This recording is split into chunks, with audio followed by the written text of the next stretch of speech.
In the long, restless nights of Philadelphia, when the streets whispered secrets only the shadows could hear, power did not always announce itself with gunfire or shouting. Sometimes it arrived quietly, carried on a calm voice, a measured glance, and decisions made behind closed doors. This was the world where Philip Testa learned that silence could be more dangerous than violence. Born into an era shaped by hard labor, immigrant struggle, and rigid codes of loyalty, Philip Testa grew up understanding one simple truth. Survival depended on who you trusted and who trusted you. In neighborhoods where respect was earned slowly and lost instantly, loud men often fell first. The ones who endured were those who spoke less and listened more. From an early age, Testa showed an unusual restraint. While others chased attention, he observed. While some bragged, he remembered. He understood the rhythm of the streets, the unspoken agreements, the invisible lines that could not be crossed without consequences. This instinct would later define his rise in the underworld, though few would notice it happening until it was already complete. Philadelphia in the mid-20th century was a city of contrasts. Daylight revealed factories, corner stores, church steps, and family dinners. Nightfall uncovered another reality, one shaped by gambling rooms hidden behind butcher shops, envelopes exchanged without eye contact, and meetings held in basements where the air smelled of smoke and caution. It was here that Testa began moving closer to men who mattered. Unlike the reckless figures who sought quick power, Testa aligned himself with structure. He respected hierarchy. He believed that chaos attracted attention, and attention attracted law enforcement. His reputation grew not because of flashy crimes, but because of consistency. He delivered messages accurately.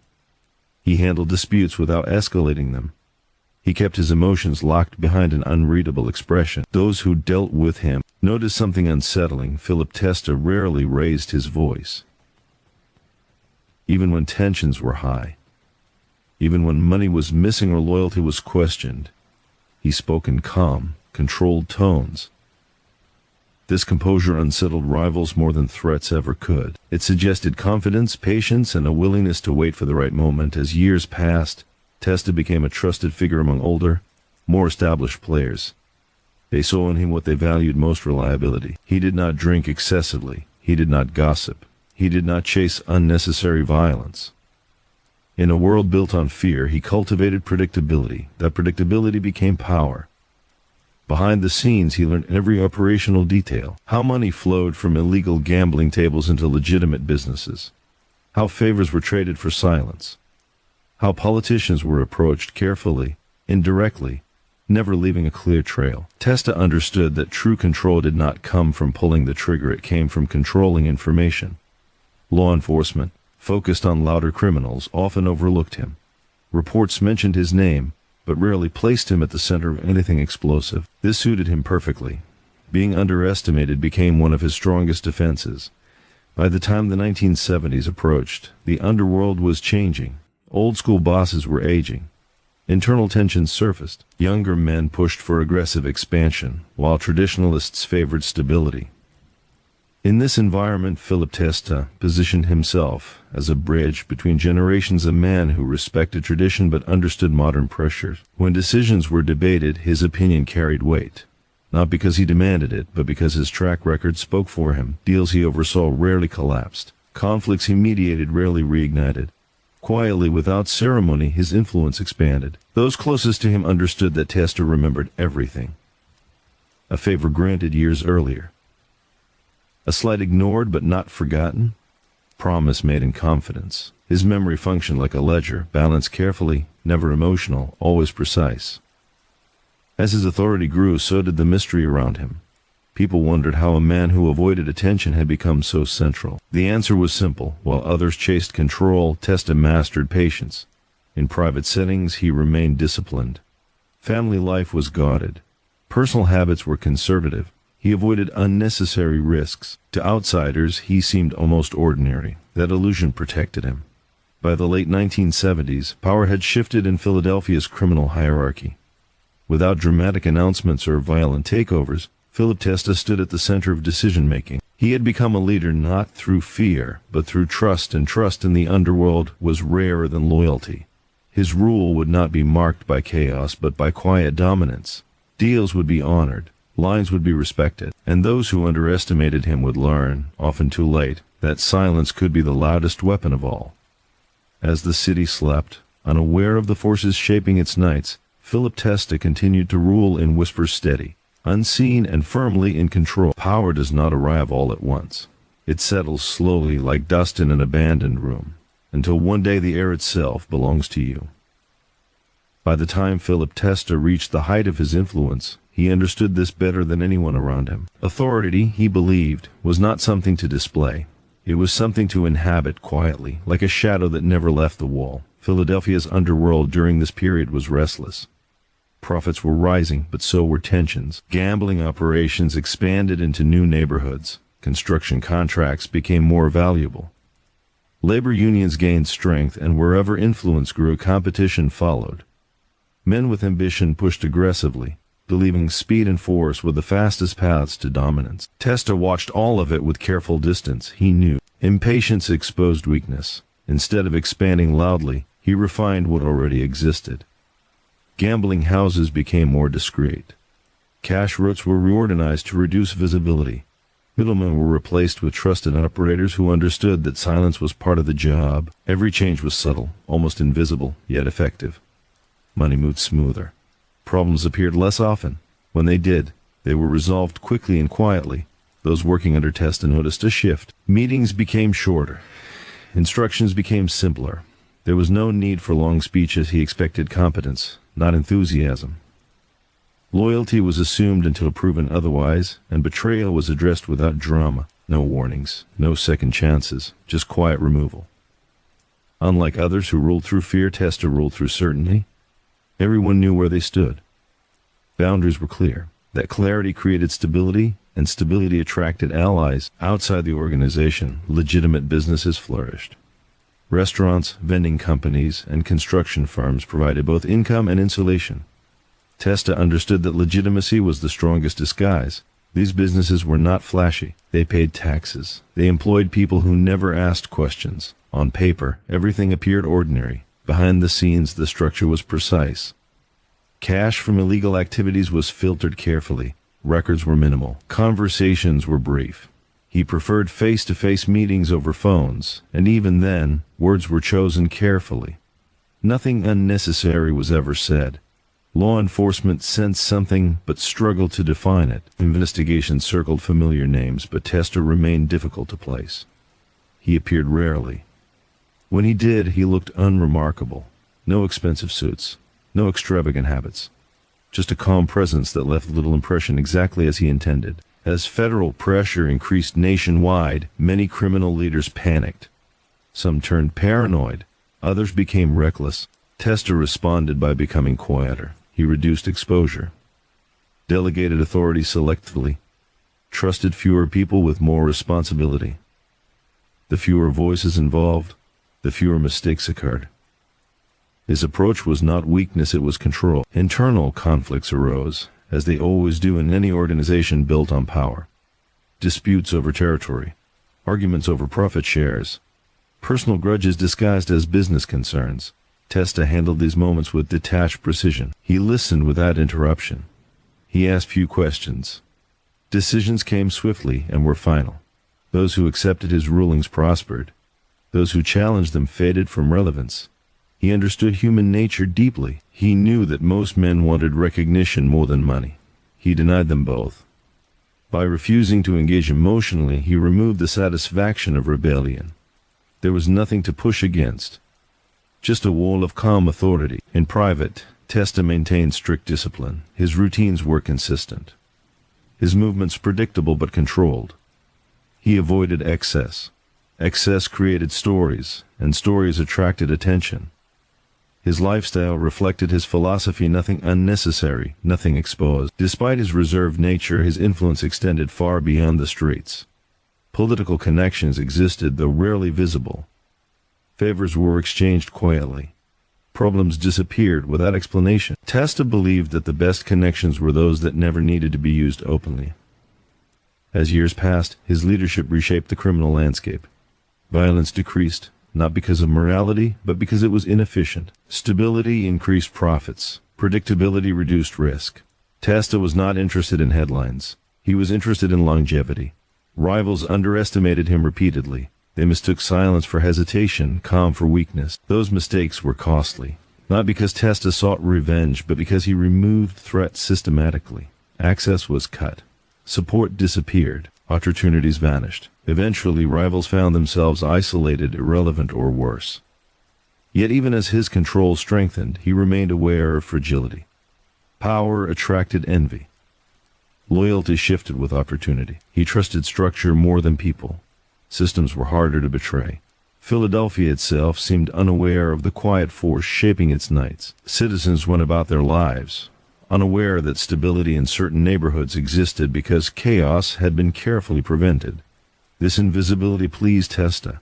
The less noticed he was, the more effective his rule became. Time, however, never stops applying pressure. External forces grew stronger. Federal agencies refined their methods. Technology improved. Surveillance increased. Testa adapted, but he knew the environment was changing. The old rules no longer guaranteed safety. Still, he did not rush. He never rushed. He believed that survival depended on accepting reality without emotion. Adapt when necessary. Withdraw when required. Speak only when words mattered.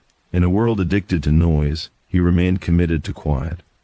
By the end of this period, Philip Testa stood firmly in control, not as a legend shouted in the streets, but as a presence felt everywhere yet seen nowhere. His power was not dramatic. It was deliberate.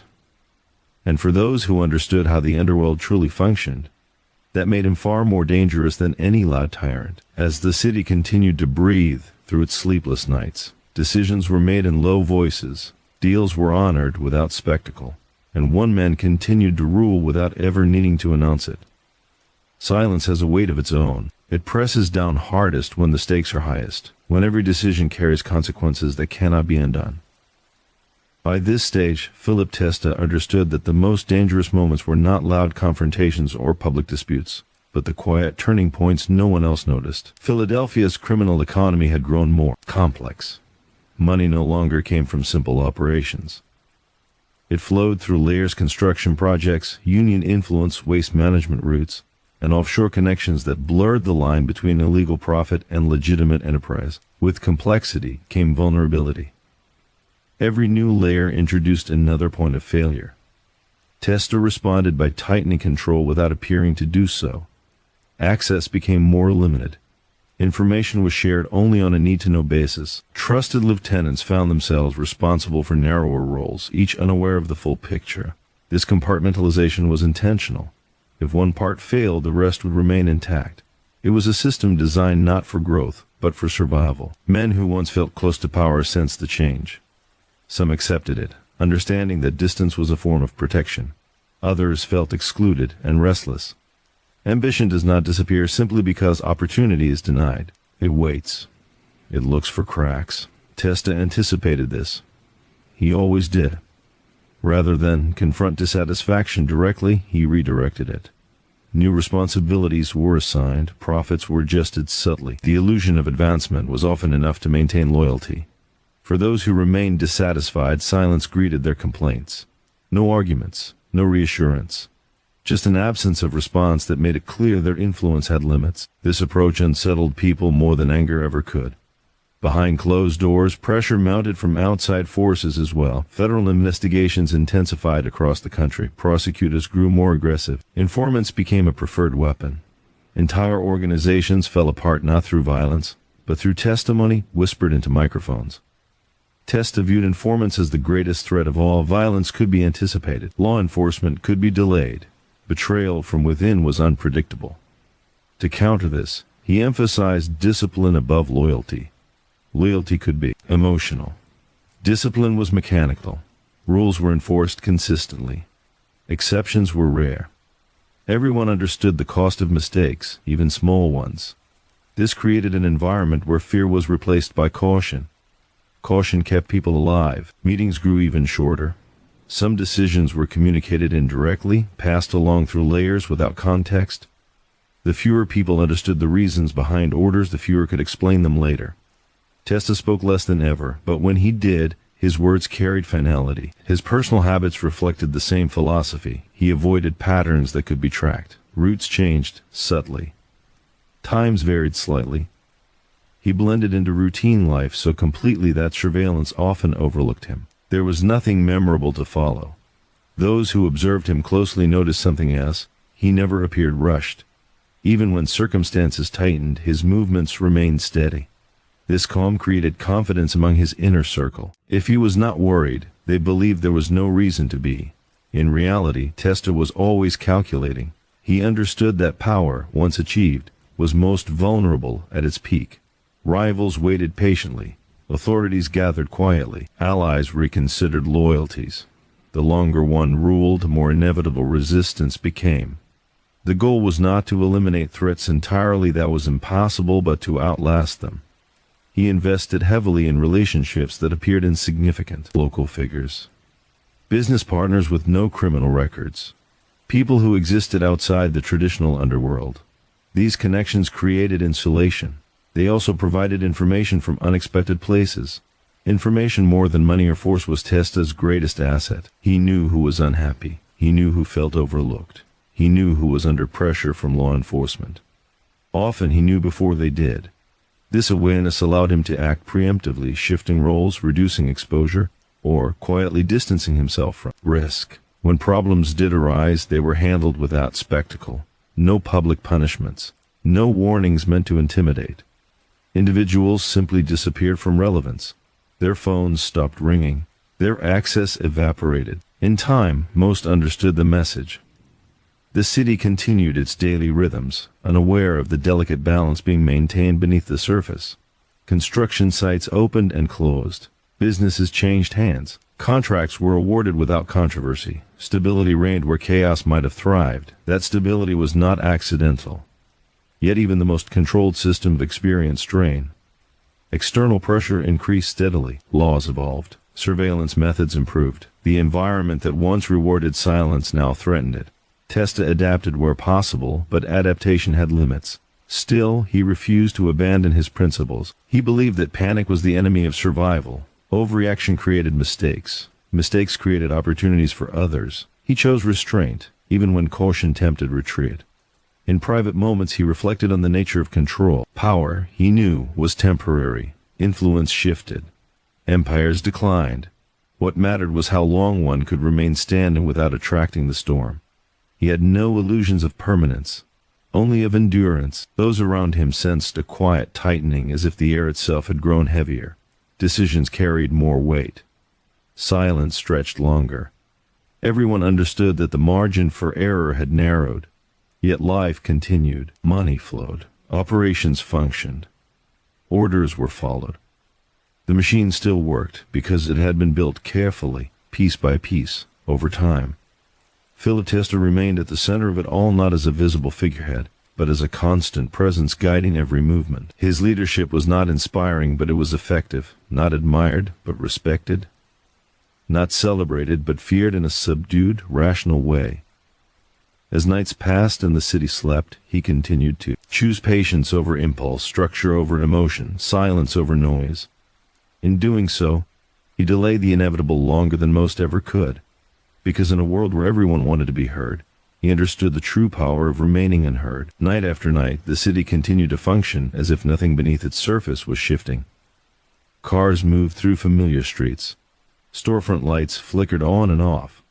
People slept believing order was natural, unaware that it was being maintained deliberately. At the center of the unseen order stood Philip Testa, a man who had learned that control was most effective when it felt invisible. As external pressure intensified, subtle adjustments were made. Operations were scaled back in places that attracted attention and strengthened areas that blended seamlessly into daily life. The goal was not expansion but preservation. Survival required knowing when to advance and when to hold still. Testa spent more time listening than speaking. Information reached him from multiple directions, some direct, others indirect. He never questioned how it arrived, only whether it was useful. He believed that the source mattered less than the pattern. One report meant nothing. Several aligned reports meant preparation was necessary. Those closest to him noticed a growing precision in his decisions. There was no hesitation, no visible doubt. Every instruction served a specific purpose, even if that purpose was not immediately clear. This clarity reassured some and unsettled others.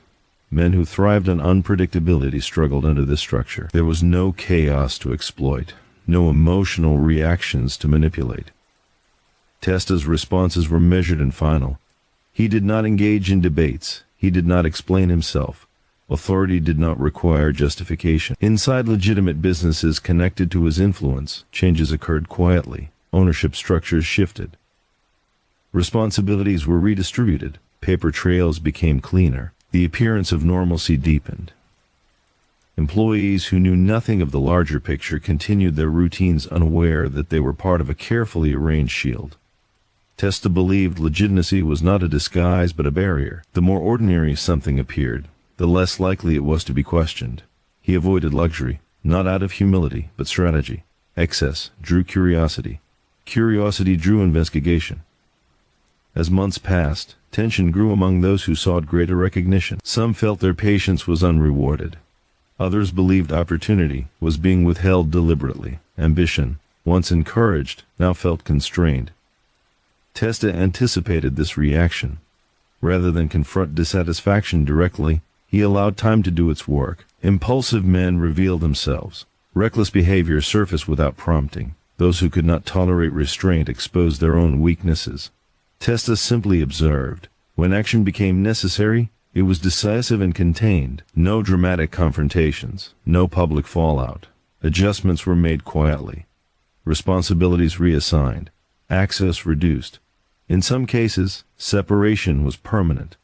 The absence of spectacle prevented ripple effects. This method reinforced a powerful message. Instability would not be tolerated and it would not be acknowledged.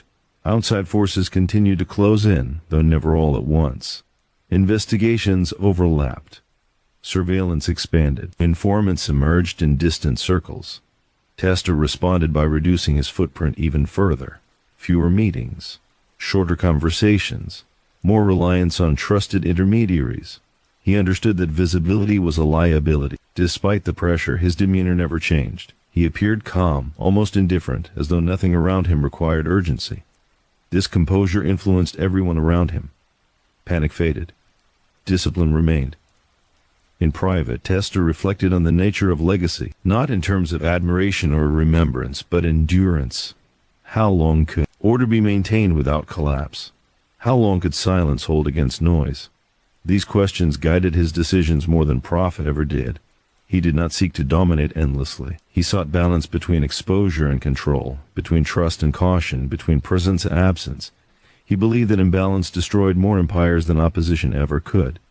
The city responded to this balance unknowingly. Violence remained limited. Businesses operated smoothly. Disputes were resolved before they escalated. Stability persisted, even as unseen pressures mounted. Testa knew this stability was fragile. He did not confuse calm with safety. He prepared for disruption quietly, without signaling concern. Contingencies were set. Roles were defined clearly. Everyone knew what was expected, even if they did not know why. Those who worked under him began to understand that his silence was not emptiness. It was space to think, to plan, to anticipate. Words were tools, and tools were used only when necessary. As time moved forward, his influence remained intact, though less visible than ever. He had become an idea rather than a figure. Decisions traced back to him without his presence being required. Authority flowed through systems rather than commands. This was intentional. He believed that the strongest structure was one that could function without constant reinforcement. If it required constant attention, it was already failing. He removed himself from the center just enough to ensure durability. Yet even as he stepped back from visibility, responsibility remained his alone. Every outcome, every shift, every loss was accounted for internally. He accepted this without complaint. Power to him was not privilege, it was burden. The nights grew quieter, but heavier. Silence stretched longer. Everyone sensed that the environment was changing, though no one could define how. Testa felt it clearly. Change was inevitable. The question was not whether it would come, but how it would arrive. Still, he remained steady, because in a world driven by reaction, his greatest strength was restraint. And as long as restraint held, order would remain. There comes a moment in every long reign when control must be tested not by ambition but by pressure. For Philip Testa, that moment arrived quietly, without warning or announcement. It revealed itself, not through violence or public conflict, But through hesitation, small delays, subtle misalignments, and the faint resistance of systems stretched thin, the city continued its routines, but beneath the surface, strain accumulated. The environment had changed. The margins that once allowed careful maneuvering had narrowed. Every decision now carried greater weight, because recovery from error was no longer guaranteed. Testa recognized this shift immediately. He did not react emotionally. Instead, he slowed everything down. Expansion ceased entirely. Risk tolerance dropped to near zero. Any operation that could not justify its existence beyond profit was re-evaluated. If it increased exposure without strengthening stability, it was removed. This recalibration unsettled many. Some mistook caution for retreat. Others believed opportunity was being deliberately withheld. But Testa was not retreating, he was consolidating. He understood that endurance depended on knowing when to stop pushing forward. Information became his primary focus. Not rumors or speculation, but patterns. He listened for changes in behavior, not words. People spoke carefully, but their actions revealed stress. Inconsistencies signaled pressure. Silence in unexpected places suggested fear. He paid close attention to who asked questions and who stopped asking them altogether. Trust, once given freely within structure, became conditional, not withdrawn but filtered. Responsibilities were redistributed with precision.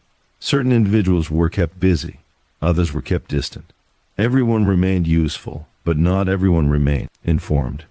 This strategy served two purposes. It reduced internal risk and revealed character. Those who accepted limited visibility demonstrated discipline. Those who resisted exposed impatience. Testa noted both without comment. Externally, forces continued to apply steady pressure. Investigations overlapped in ways that felt intentional. Legal scrutiny reached closer to operations once considered insulated. Testa responded by reinforcing boundaries between legality and illegality. Separation became more rigid. Paperwork became cleaner. Financial flows grew less direct. He believed that complexity was dangerous when unmanaged, but powerful when controlled. Every layer added protection if it remained invisible. The moment it became noticeable, it became a liability. His own presence diminished further. He attended fewer gatherings, made fewer appearances. Even those accustomed to his quiet authority noticed his absence more often than his presence. This was deliberate. Distance created ambiguity, and ambiguity created protection. Despite this withdrawal, his influence remained intact. Decisions still traced back to him. Outcomes still reflected his priorities. Authority flowed through structure rather than proximity. Those closest to him understood that he was preparing not for expansion but for uncertainty. In moments of reflection, Testa considered the nature of control. Power was not static. It shifted with environment, perception, and time. What worked in one era failed in another. Adaptation required humility, not force. He had never believed in invincibility, only sustainability. As tension increased, some individuals sought reassurance. They wanted confirmation that stability would continue, that protection remained absolute. Testa offered none. He believed reassurance weakened discipline. Confidence should come from preparation, not promises. This approach created quiet unease, but also clarity. Everyone understood that survival depended on their own restraint as much as his leadership. When problems surfaced, they were addressed swiftly and privately. There were no displays meant to reinforce authority. Authority no longer needed reinforcement. It existed in expectation. Testa observed how people behaved under reduced certainty. Some adapted, some faltered. He adjusted accordingly, strengthening reliable elements and isolating weaknesses. This was not punishment, it was maintenance. The city remained unaware of these internal calibrations. Life continued uninterrupted. Businesses opened and closed. Contracts were honored. Disputes resolved themselves quietly. The illusion of normalcy persisted. That illusion was carefully preserved. Testa understood that visibility was the enemy of longevity. The less people noticed stability, the less likely they were to question it. He encouraged routines that blended seamlessly into everyday life, predictability outwardly, flexibility inwardly. As pressure mounted, he remained composed. His routines did not change. His demeanor did not shift. Those who observed him closely remarked on his consistency. It reassured them, even if they did not fully understand why. In truth, consistency was his shield. He accepted that outcomes could not be controlled entirely. Variables existed beyond any structure. His goal was not perfection but resilience. Systems that bent rather than broke. People who adapted rather than resisted. Time passed slowly under this restraint. Days blended together. Silence stretched longer. Communication reduced to essentials. The environment felt compressed, as though everything existed under increased gravity. Still, Testa held steady, because he knew that the most dangerous moment was not collapse, but complacency. And complacency had no place in survival. As night settled over the city once more, unseen calculations continued behind closed doors. Adjustments were made, risks were measured, futures were considered without urgency or fear. And at the center of it all remained a man who understood that real power did not announce itself, it endured quietly, waiting for noise to exhaust itself. Control is measured not only by what is achieved, but by how quietly it is maintained. For Philip Testa, mastery of influence was never about spectacle, it was about endurance. The streets, buildings, and hidden rooms of Philadelphia whispered constantly, and he had learned to listen to what was never said. Operations continued under his careful oversight, though now his approach had evolved. Where others saw opportunities for immediate gain, he saw risk. Every transaction, every partnership, every casual conversation was examined for potential exposure. It was not paranoia. Testa understood reality with precise clarity, but the constant awareness that one misstep could unravel years of careful work. Men who had once operated with confidence now felt the weight of his scrutiny, though it was subtle. Decisions were expected to align with his vision without needing explanation.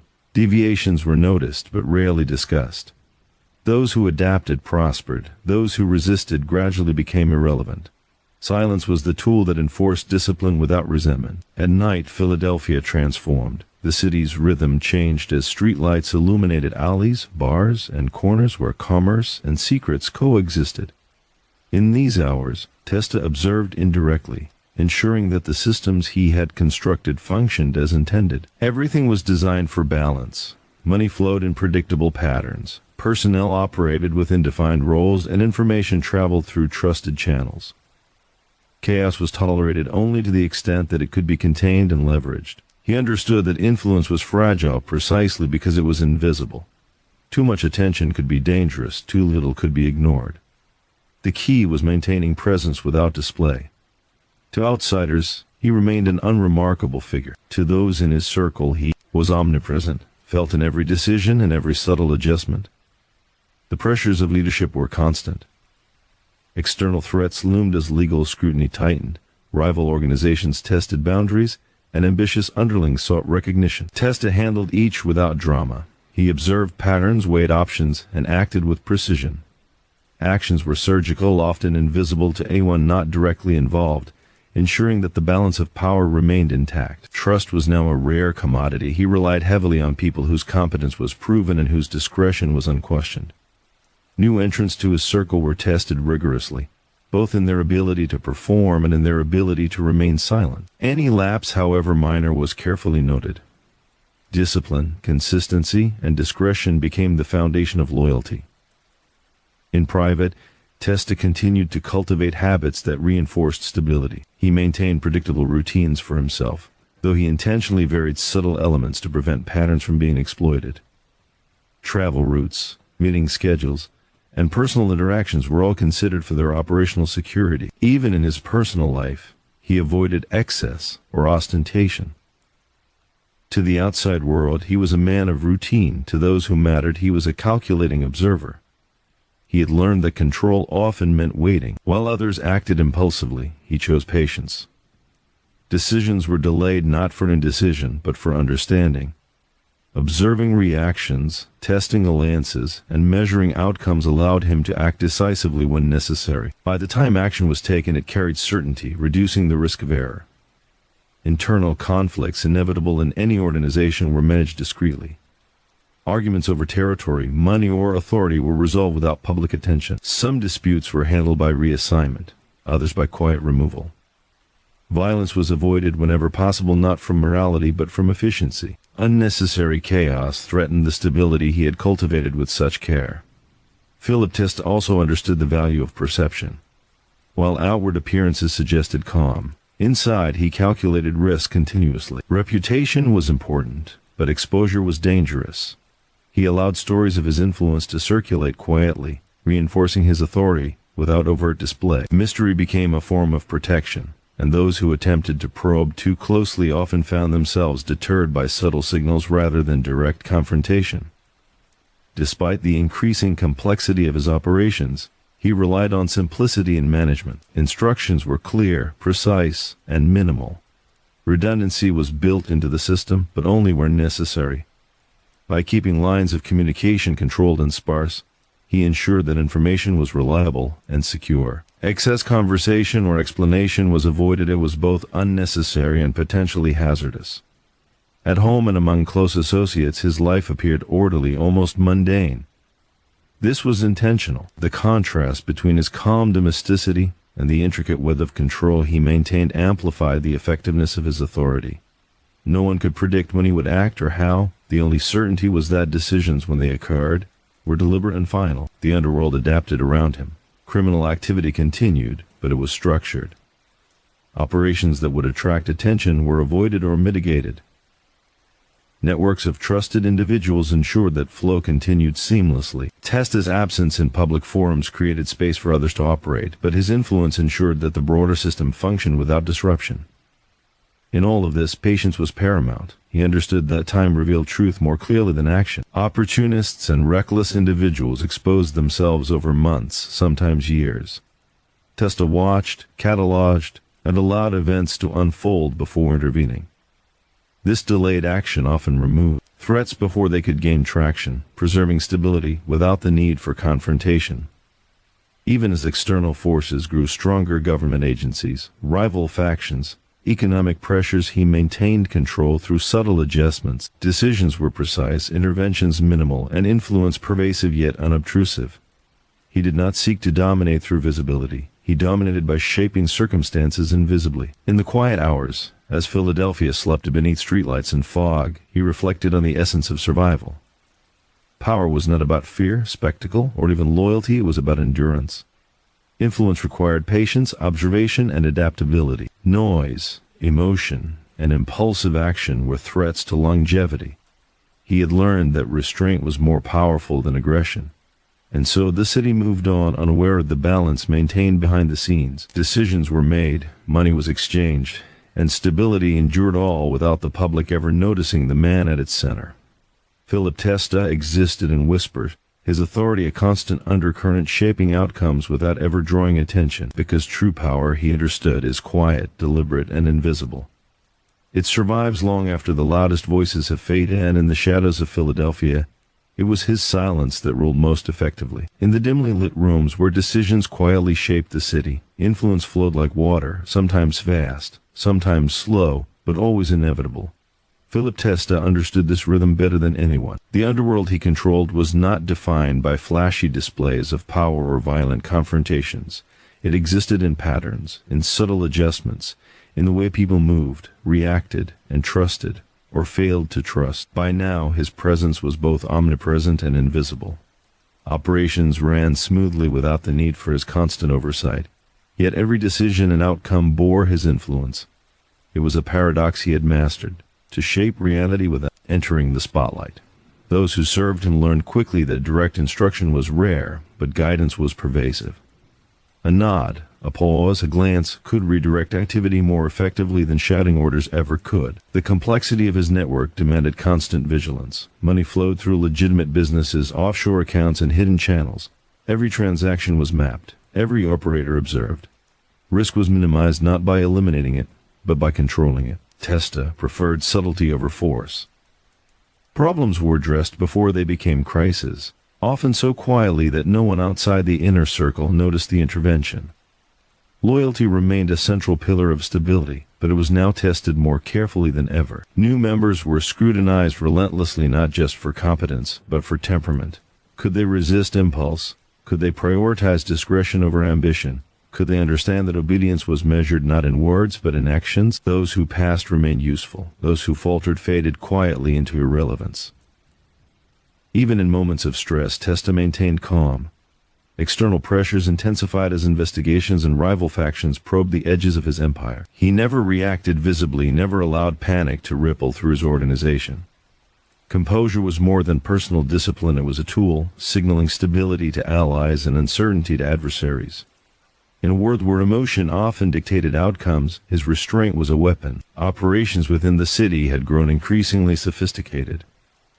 Illegal enterprises were interwoven with legitimate ones, creating a seamless web that was difficult to trace. Construction contracts, labor unions, vending operations, and small businesses served multiple purposes: profit, influence, and concealment. Each layer was meticulously planned, yet flexible enough to adapt to changing circumstances. Testa's genius lay in understanding human behavior. He recognized that most men desired recognition more than wealth or power. To satisfy ambition without creating risk, he offered visibility sparingly. Rewards were strategic, attention measured. Those who sought influence without patience were allowed to falter. Those who learned to operate under restraint became invaluable. Conflict, while inevitable, was managed with precision. Arguments over territory, profits, or perceived slights rarely required his direct involvement. Systems were in place to resolve disputes quietly. When intervention became necessary, it was subtle, decisive, and irreversible.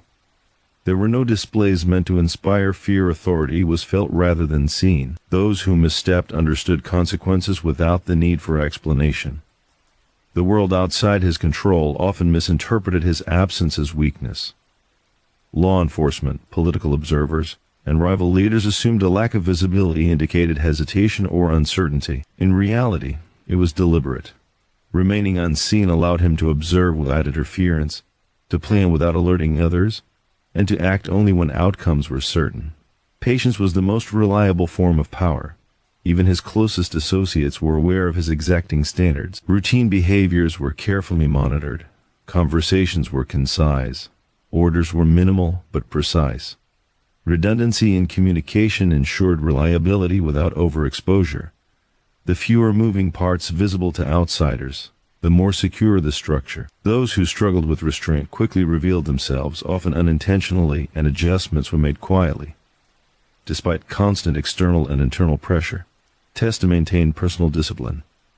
He avoided extravagance, limiting attention drawn to his lifestyle. His habits reinforced the illusion of normalcy, while in reality they were integral to operational security.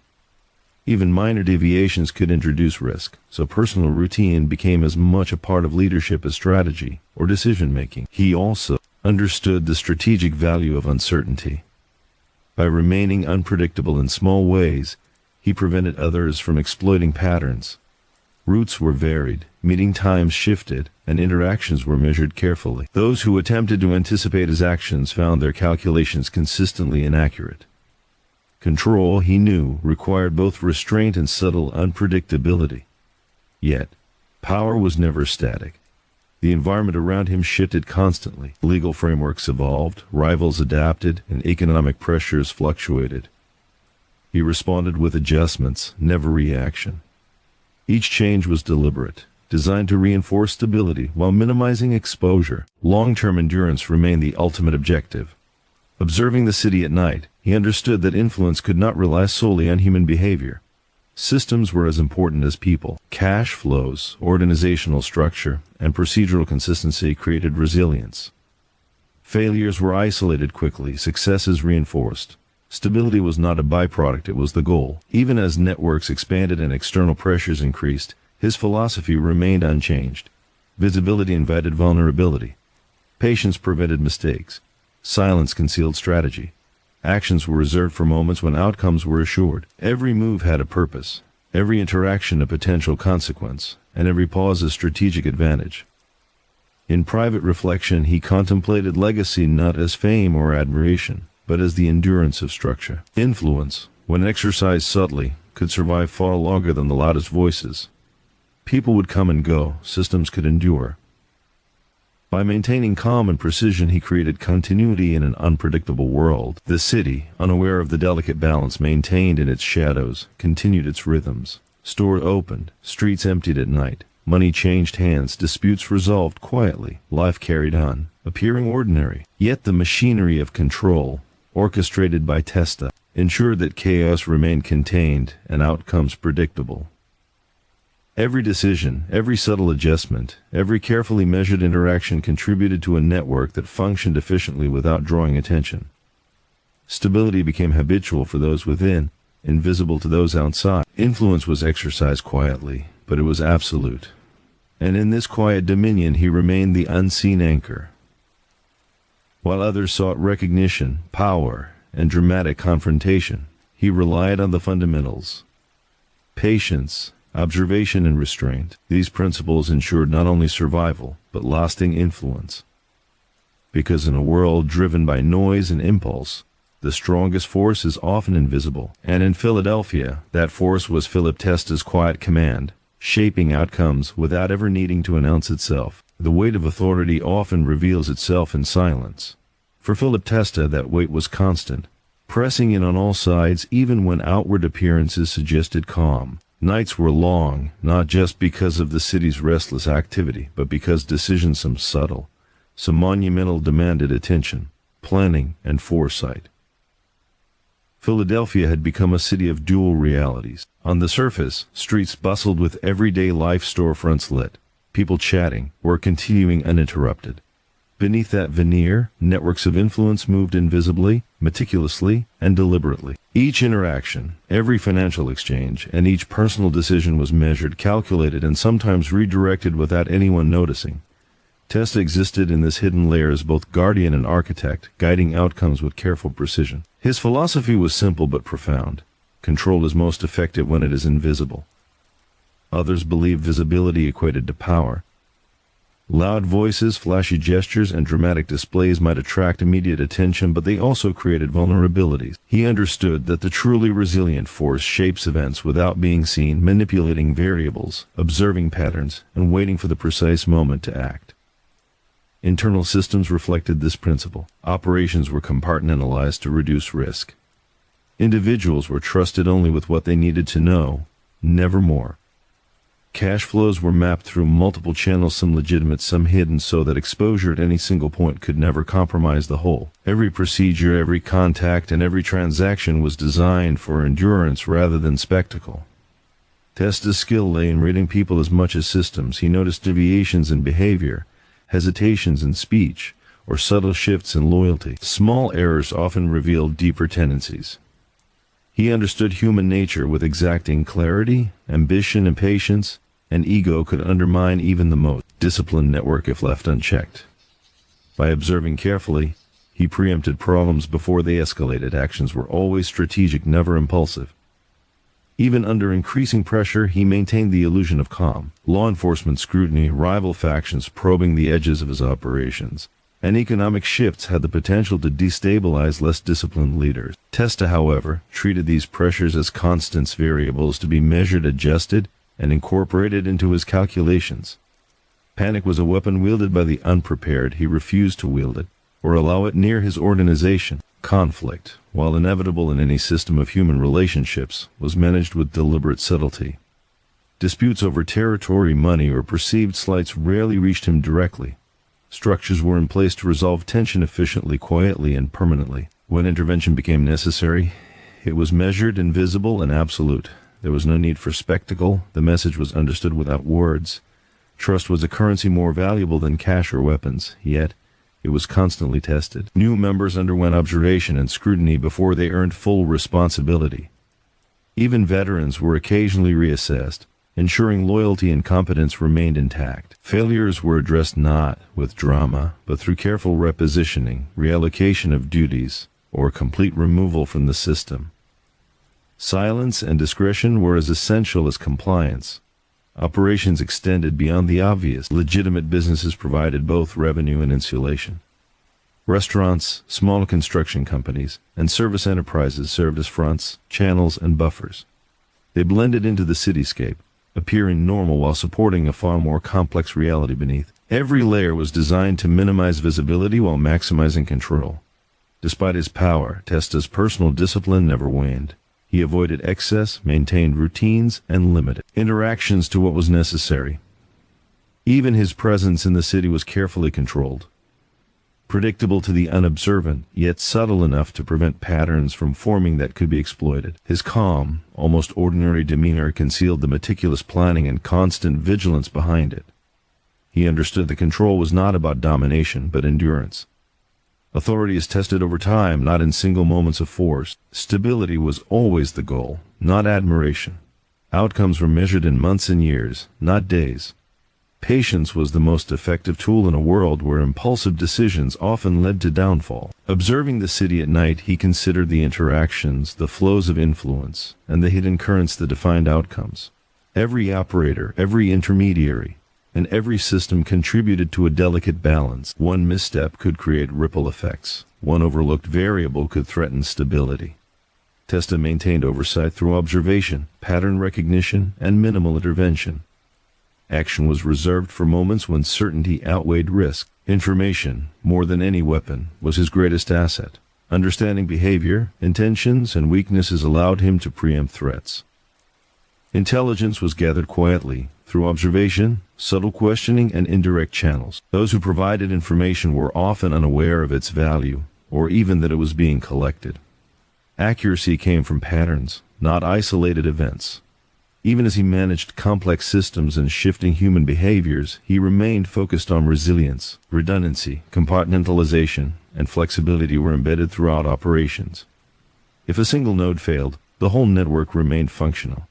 Contingencies existed for both internal misalignment and external disruption. This architecture ensured survival without reliance on drama or spectacle. External pressures were constant but manageable. Law enforcement tightened scrutiny, rivals sought advantage, and markets fluctuated unpredictably. Yet Testa responded with minimal, calculated adjustments. Visibility was minimized, risks were mitigated, and contingencies implemented. Influence flowed through structure rather than presence, ensuring stability even in turbulence. Through all of this, he maintained silence as a strategic tool. Words were sparing, instructions were clear and minimal. Over-communication was avoided. Redundant layers of control ensured that the system functioned independently of constant oversight. Silence allowed discretion, patience, and adaptability to thrive.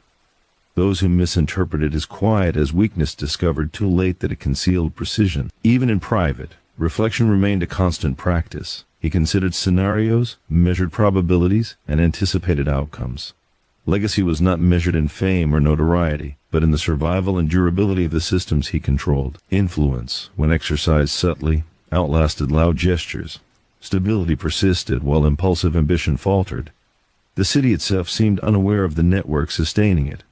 Life continued with apparent normalcy. Streets bustled, businesses opened and closed, and routines persisted. Yet beneath this ordinary rhythm existed a complex orchestration, guided by observation, discretion, and strategy. Every balance maintained, every risk mitigated, every problem neutralized contributed to the hidden order of the city. At the center of this order remained Philip Testa, silent, unassuming, and unwavering. While others sought recognition or display, he relied on preparation, patience, and precision. Influence was not demonstrated in loud declarations. It existed in the persistence of systems, the subtle shaping of outcomes, and the invisible orchestration of human behavior. And so, night after night, Philadelphia moved as it always had, oblivious to the quiet power guiding it. Decisions, opportunities, and dangers flowed through a network maintained with care, discipline, and foresight. The city appeared ordinary, yet every outcome bore the imprint of a force that was unseen, unheard, yet entirely present. Because true mastery is not in being noticed, but in being effective, and in the quiet, deliberate, invisible world of the underworld, Philip Testa's command endured, shaping reality without ever needing to announce itself. The weight of unseen authority is not measured in immediate outcomes, but in the quiet shaping of reality. For Philip Testa, influence had long ceased to require visibility. It had become the air his networks breathed, the rhythm of transactions, the silent thread connecting decisions to results. In the still hours of the city, he maintained a presence that no one could see, yet everyone felt. Operations had reached a level of complexity that demanded precision at every turn. Legitimate enterprises masked more than income. They hid strategy, insulated networks, and provided channels for influence. Testa understood that blending legality with covert activity created both protection and leverage. Every structure was meticulously designed to prevent exposure while maintaining efficiency. Those who worked within the system adapted to its subtleties. Roles were narrowly defined, responsibilities compartmentalized. The fewer people understood the whole, the safer the operation became. Errors were less damaging because they rarely propagated beyond a small circle. Discipline and discretion were enforced not by intimidation, but by expectation and the careful cultivation of habits. Even in moments of apparent calm, the pressure of leadership was constant. Rival factions probed boundaries, seeking advantage, while law enforcement methods grew increasingly sophisticated. Testa's response was methodical, not reactive. He reinforced systems quietly, limited exposure, and relied on observation over confrontation. Action was reserved for moments when outcomes were certain and controllable. Human behavior remained his most valuable resource and his most dangerous variable. He read ambition, impatience, and insecurity like open books. Subtle shifts in demeanor, hesitation in speech, and misaligned priorities revealed intentions and potential threats. By observing carefully, he anticipated complications before they manifested as crises. Intervention was deliberate, precise, and almost imperceptible. Trust, while essential, was continuously tested. New operatives underwent scrutiny for competence and discretion. Longtime associates were reassessed, not for past performance, but for their adaptability and reliability under evolving circumstances. Failure was met with quiet consequences: reassignment, limited access, or complete removal. There were no public admonishments. The system functioned without spectacle, relying on subtle recalibration to maintain equilibrium. Information was collected and filtered through multiple channels: direct observation, discrete intermediaries, and seemingly mundane interactions provided insight into both opportunity and risk. Testa understood that data alone was insufficient. Pattern recognition and context transformed information into actionable intelligence. He responded not to isolated events, but to emerging trends, intervening only when necessary. The city itself became a reflection of his influence. Streets moved predictably, commerce flowed, and disputes dissipated before reaching escalation. The appearance of normalcy was intentional, reinforcing stability and reducing scrutiny. What outsiders interpreted as ordinary daily life was in fact the product of careful orchestration, ensuring that outcomes aligned with controlled objectives. Discipline was embedded into every operation. Instructions were concise, processes repetitive, and responsibilities narrowly focused. Redundancy existed but was unobtrusive. The fewer moving parts visible to the untrained eye, the more secure the network became. Deviations were noted, often before the person responsible realized the implications of their actions. Subtle correction maintained alignment without confrontation. Even under mounting external pressures, Testa's personal discipline was unwavering. He avoided excess, maintained routines, and controlled his exposure. His public presence was minimal, blending into ordinary life, while the systems he controlled operated flawlessly. Calmness became both a shield and a tool, signaling stability to allies and uncertainty to adversaries. Conflict was inevitable, but managed with subtle precision. Disputes over territory, financial claims, or perceived slights rarely required direct engagement. Structures for resolution were embedded within the organization, ensuring that friction dissipated quietly. When intervention was required, it was surgical, direct, efficient, and final, without spectacle or drama. Patience remained a central tenet of his power. Immediate action was rarely necessary. Observing how people responded to limitations, pressure, or opportunity revealed character and suitability. Those who adapted thrived. Those who resisted or acted impulsively exposed themselves. By allowing situations to unfold, he minimized risk and maximized insight. Even as systems matured, he recognized that no network is infallible. Contingency planning was continuous. Each node, each operator, each channel was evaluated for vulnerability. Redundancy, compartmentalization, and strategic flexibility ensured survival even under stress. His management philosophy emphasized resilience over reaction, structure over emotion. Information and control converged in his methodology. By limiting visibility and maintaining oversight through indirect channels, he preserved both security and influence. His decisions were rarely questioned, not because of fear alone, but because they were consistently effective. Patterns of success reinforced confidence, while failures were contained and corrected quietly. Testa understood the value of uncertainty. By remaining unpredictable in small ways, varying routines, adjusting schedules, and shifting interactions, he prevented rivals and investigators from fully anticipating his movements. Silence and invisibility amplified his power, turning restraint into a weapon. Those who assumed his calm indicated hesitation learned too late that it concealed strategy. Legacy in his mind was measured by endurance rather than reputation. Influence that lasted was influence unobserved, woven into systems, and sustained by disciplined action. Loud gestures faded, subtle structures endured.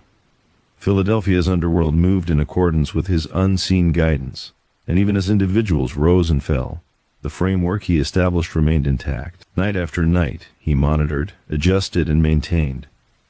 The city's rhythm, though seemingly ordinary, reflected his presence. Deals were honored, conflicts neutralized, and operations continued without interruption. Life carried on above, while the mechanisms of control operated below, steady, silent, and pervasive. Through all of this, Philip Testa's leadership was defined not by domination, but by endurance. His power was invisible but absolute, exercised through observation, preparation, and the deliberate use of patience. He understood that in a world of impulse, those who wait, watch, and act with precision are the ones who survive and shape outcomes. And so the city continued, oblivious to the quiet orchestration that ensured its stability. Decisions were made, alliances maintained, and threats mitigated, all without spectacle. In the hidden layers of Philadelphia, influence flowed like an unseen river, steady and unbroken, guided by the discipline, foresight, and silence of the man at its center. Because in a world driven by chaos, real authority is not declared. It endures quietly, shaping events and preserving order without ever needing acknowledgement. And it was in this invisible dominion that Philip Testa reigned, unseen, unchallenged, and unwavering. The underworld had long learned that power could be asserted in silence just as effectively as it could through force. For Philip Testa, every movement, every instruction, and every observation was part of a careful architecture designed to maintain balance and control. The city itself, with its bustling streets and ordinary routines, seemed unaware of the invisible hand that shaped outcomes with precision. His operations had grown increasingly intricate, spanning legitimate businesses, offshore networks, and clandestine channels. Money moved in complex patterns, both to conceal and to reinforce influence. Every transaction had a purpose, and every purpose reinforced the stability of the organization. He understood that visibility was dangerous, and so most of his actions were deliberate, calculated, and hidden from those who might challenge or betray him. Even within his inner circle, the principles of restraint, patience, and discipline were paramount. Positions of responsibility were assigned cautiously, with careful attention to character, competence, and loyalty. Those who acted impulsively or sought recognition too aggressively were quietly marginalized. Those who demonstrated discretion and patience became indispensable. In this system, reputation was earned not through demonstration, but through consistent performance under scrutiny. Testa's greatest skill was his ability to read human behavior. He observed subtle shifts in demeanor, hesitation in speech, or even a glance in the wrong direction as clues to intentions and vulnerabilities. Small errors often revealed deeper patterns of behavior. By watching and waiting, he preempted potential threats and leveraged opportunities that others failed to see. Action was reserved for moments when outcomes could be precisely controlled. Pressure from outside the organization was constant but manageable. Law enforcement agencies applied scrutiny, rival factions tested boundaries, and economic fluctuations created new challenges. Testa addressed each threat not with reaction, but with careful adaptation. Processes were refined, access limited, and redundancies strengthened. Visibility was minimized, but influence persisted. He understood that overexposure was as dangerous as inaction. Conflict within the organization was handled with equal precision. Disputes over resources, territory, or authority were often resolved before they escalated. Systems were in place to mediate tension quietly and effectively. When intervention was necessary, it was decisive and contained. There was no spectacle, no need for intimidation, only a calculated adjustment that restored alignment.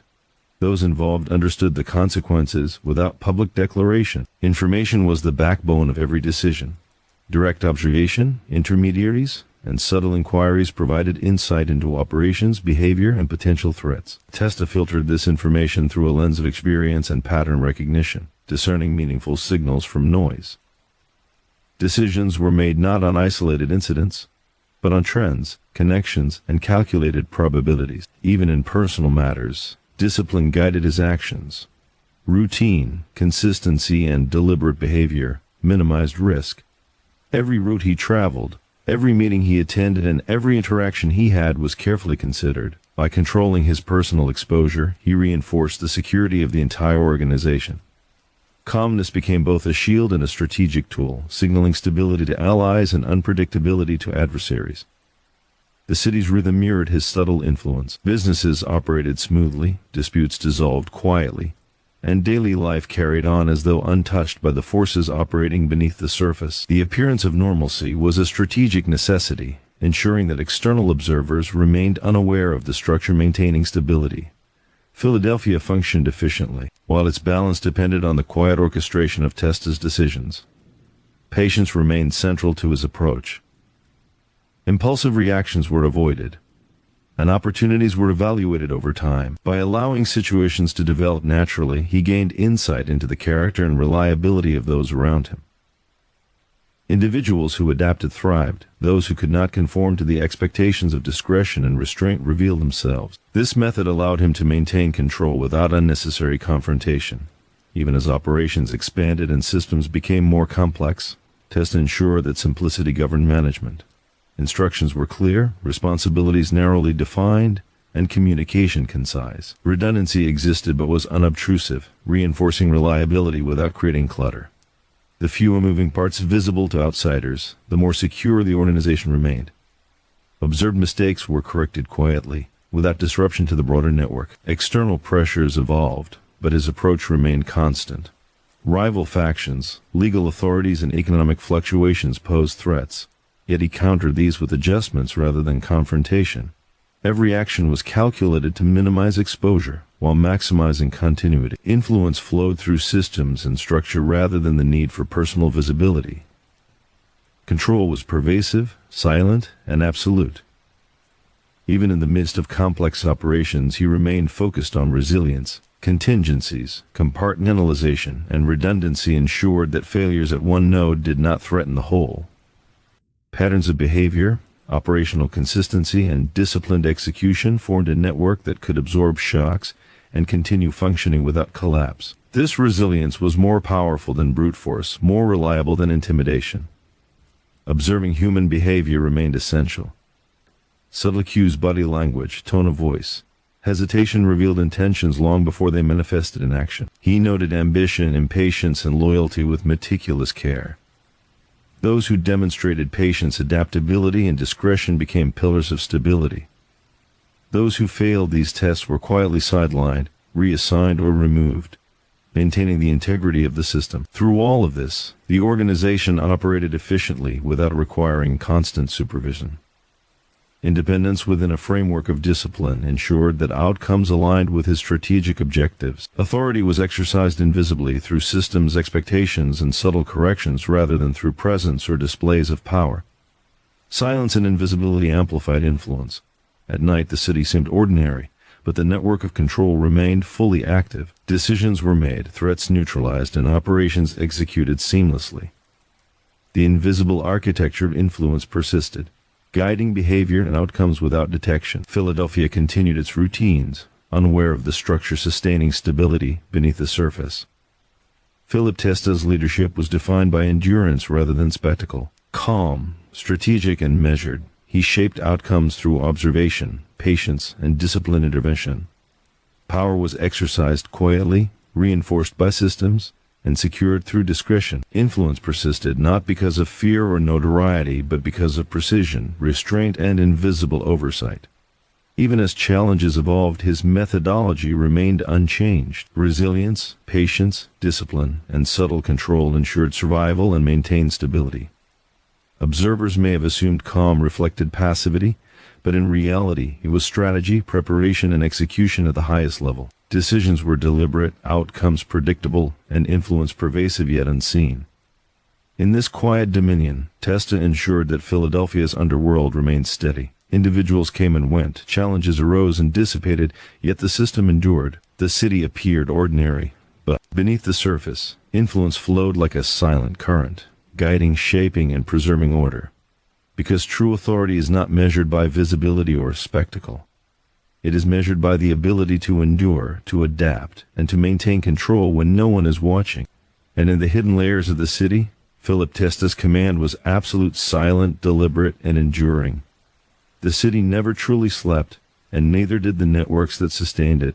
In the quiet corners of Philadelphia, where dim streetlights illuminated cracked pavements and narrow alleys, decisions that shaped lives were made quietly, almost imperceptibly. For Philip Testa, influence was not about intimidation or spectacle. It was about the subtle orchestration of events, a force that operated beneath the surface, guiding outcomes without ever needing acknowledgement. Operations had reached a level of sophistication that demanded complete attention to detail. Legitimate businesses, long used as fronts for more clandestine activities, now functioned as both revenue sources and protective barriers. These enterprises allowed money to flow in patterns that seemed ordinary, yet every dollar reinforced the stability of the organization. Testa understood that complexity without exposure was the key to endurance. Visibility invited scrutiny, and scrutiny invited vulnerability. Within his inner circle, discretion and loyalty were paramount. Those who demonstrated competence and patience were trusted with greater responsibility, while those who acted impulsively or sought attention were quietly removed or reassigned. Trust was not given freely, it was earned over time and continually tested. A lapse in judgment, a moment of impatience, could determine a person's standing in the organization. Obedience alone was insufficient. Understanding the rules, operating within constraints, and anticipating consequences were far more valuable.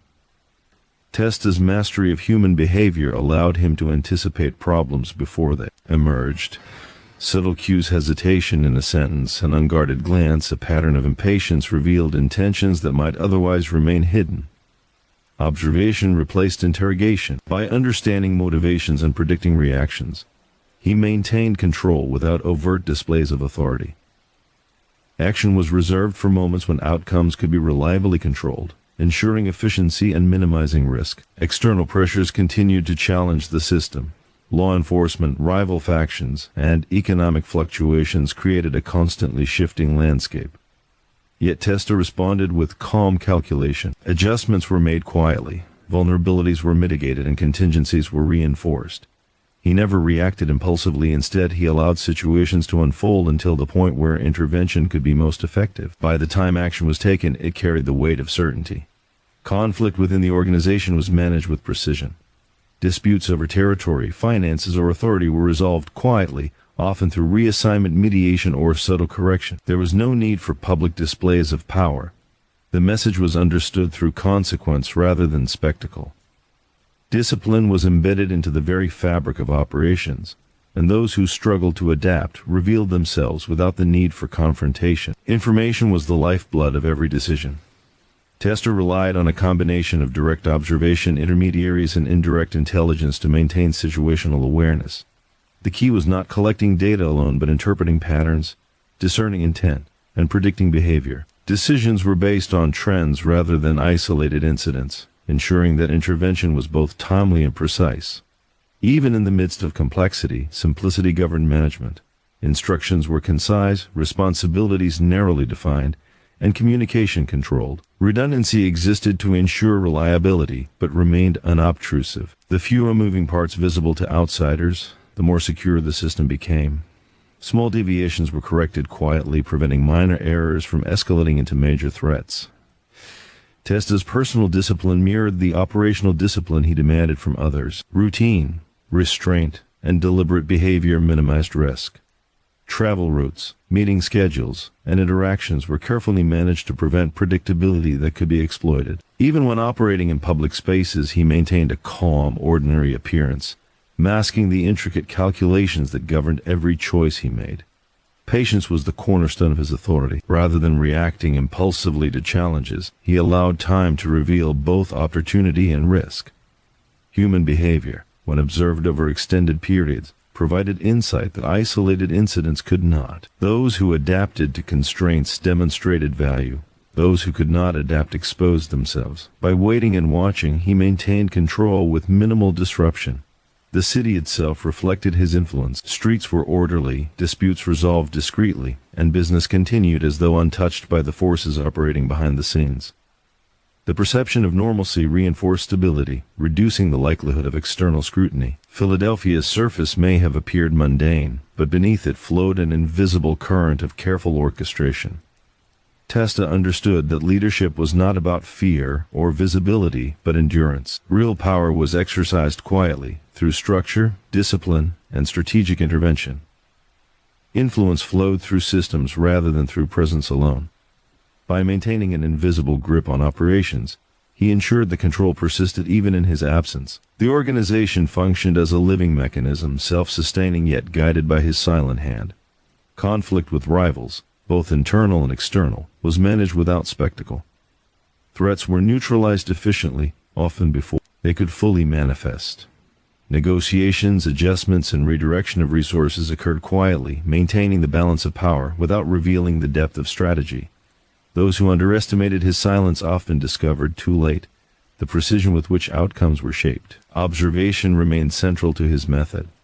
Testa watched, cataloged, and analyzed every subtle movement, from behavioral shifts to transactional irregularities. Each piece of information informed future decisions, contributing to a network of influence that could withstand disruption.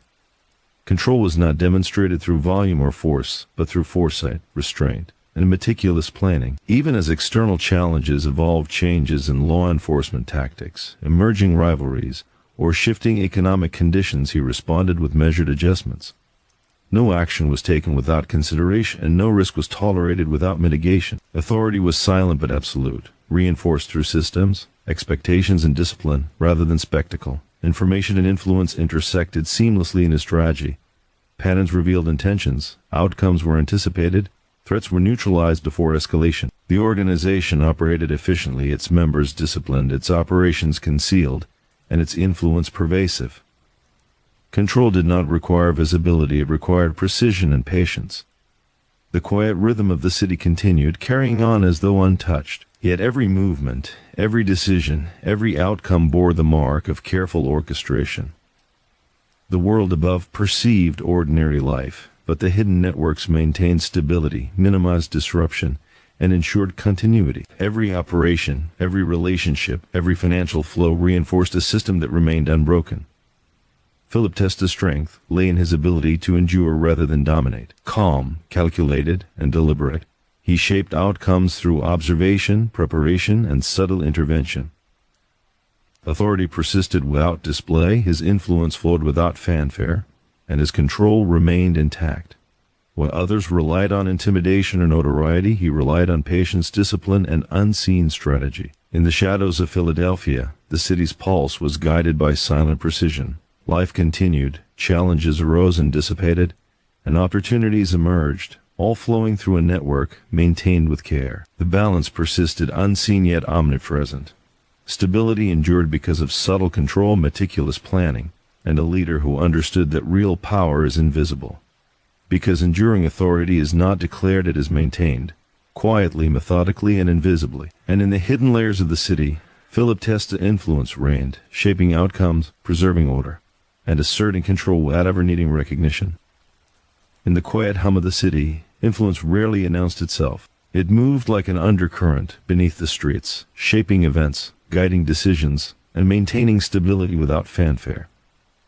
For Philip Testa, this invisible force was both a responsibility and an art. Authority, he understood, was most effective when it operated without visibility, relying on subtlety, observation, and disciplined execution. The complexity of his operations had grown over time. Legitimate enterprises provided both revenue and concealment, masking the true scale of his networks while offering insulation from external threats. Each channel was purposeful, some facilitated cash flow, others reinforced alliances, and some acted as buffers against scrutiny. The architecture of influence was intricate, but it functioned seamlessly because every element had a designated role, every participant a measured level of autonomy, and every potential risk mitigated before it could escalate. Within his inner circle, trust was paramount but carefully earned. Individuals were evaluated not only for competence but for temperament, discretion, and adaptability. Those who demonstrated patience and loyalty were granted greater responsibility, while those who acted impulsively or sought attention were quietly sidelined. Mistakes were not punished openly, they were corrected with subtle adjustments, ensuring the organization remained cohesive while maintaining discipline. Observation, more than instruction, enforced the rules. Testa's ability to read human behavior was unparalleled. He could detect hesitation, frustration, or ambition through minute cues: a glance, a tone, a shift in posture. These observations informed decisions, allowing him to anticipate problems before they fully manifested. He rarely acted impulsively. Intervention was always calculated, precise, and delivered only when outcomes could be controlled. Patience was the most reliable tool in a world defined by human unpredictability. The city itself served as a mirror of his influence. Streets flowed with routine, businesses operated efficiently, and disputes were neutralized quietly. To outsiders, Philadelphia appeared ordinary, but beneath that veneer existed a carefully maintained equilibrium. The normalcy of daily life was a strategic choice, ensuring that external observers, law enforcement, rival factions, or curious civilians remained unaware of the true scope and coordination of his operation. Even under the constant pressure of external threats, he maintained composure. Investigations, rival encroachments, and shifting economic conditions required continuous adjustment, but never panic. Each change was measured, every response calculated. Testa understood that visible reaction often invited risk, while measured patience and observation preserved both stability and authority. The art of power, he believed, lay in restraint. Conflict within the organization was equally managed with care. Disputes over territory, revenue, or authority were rarely allowed to escalate. Structures existed to resolve friction quietly, efficiently, and decisively. When intervention was necessary, it was subtle yet absolute, ensuring that outcomes aligned with broader objectives. The organization's cohesion relied on discipline, self-regulation as much as on leadership, and those who could not maintain that discipline revealed themselves without confrontation.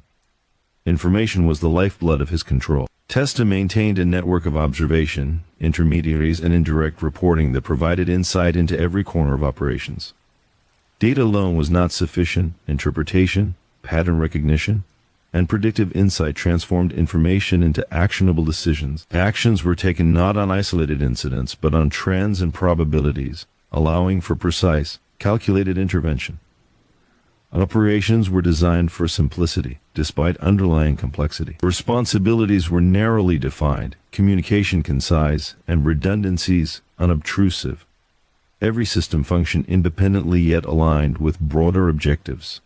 Small deviations were corrected quietly, ensuring the network remained resilient. The fewer elements visible to outsiders, the more secure the organization remained. Discipline, both structural and behavioral, was embedded at every level. Testa's personal discipline mirrored the demand of others. His routines, interactions, and movements were deliberate, designed to minimize risk and avoid predictability. Even public appearances were measured. He blended seamlessly into ordinary life, masking the meticulous oversight that governed every decision and action within his influence. Calmness became both a protective shield and a strategic tool, projecting stability while concealing control. Patience and observation guided all actions. Testa rarely acted without understanding potential consequences. He allowed situations to develop naturally, noting patterns of behavior and testing the reliability of his associates. Those who adapted thrived. Those who did not were quietly reassigned or removed. By waiting, observing, and intervening selectively, he maintained authority while minimizing disruption. Even as external pressures evolved, his methodology remained unchanged. Law enforcement tactics, rival activity, and economic fluctuations were met with measured adjustment. The system's resilience lay in its structure. Compartmentalization, redundancy, and disciplined execution ensured that failures at one point did not compromise the whole. Control flowed through systems and behavior, not through spectacle or intimidation. Observation was constant. Every interaction, transaction, and movement was cataloged mentally, providing insight into patterns and intentions. Deviations from expectation revealed both opportunities and risks. Those who acted with discipline and discretion reinforced stability. Those who acted impulsively exposed themselves. Interventions were surgical, precise, and often invisible, preserving authority without creating attention. Information and influence intersected seamlessly. Patterns in behavior, finance, and relationships revealed intentions, allowing for strategic response before threats matured. The network operated efficiently, its members disciplined, its operations secure, and its authority pervasive yet unseen. Control did not require recognition, it required precision and the ability to adapt dynamically. Nightfall over Philadelphia revealed the city's dual existence. On the surface, life moved predictably, commerce continued, disputes faded, and routines persisted. Beneath, an intricate network of influence, observation, and management functioned silently, maintained with discipline and foresight. The outcomes of countless decisions, both subtle and significant, reflected the careful orchestration of authority operating without spectacle. Philip Testa's power was enduring because it was disciplined, silent, and methodical. Calm and calculated, he shaped events through observation, preparation, and subtle intervention. Influence persisted not through fear or notoriety, but through structure, patience, and strategic insight. While others sought visibility or recognition, his authority endured quietly, reliably, and absolutely. The city's pulse continued, unaware of the meticulous network sustaining it. Individuals came and went, conflicts arose and resolved, and opportunities emerged. Through all of it, the balance remained, shaped by unseen hands, disciplined execution, and constant vigilance. Stability persisted because every system, every human interaction, and every transaction was aligned with the enduring design of control.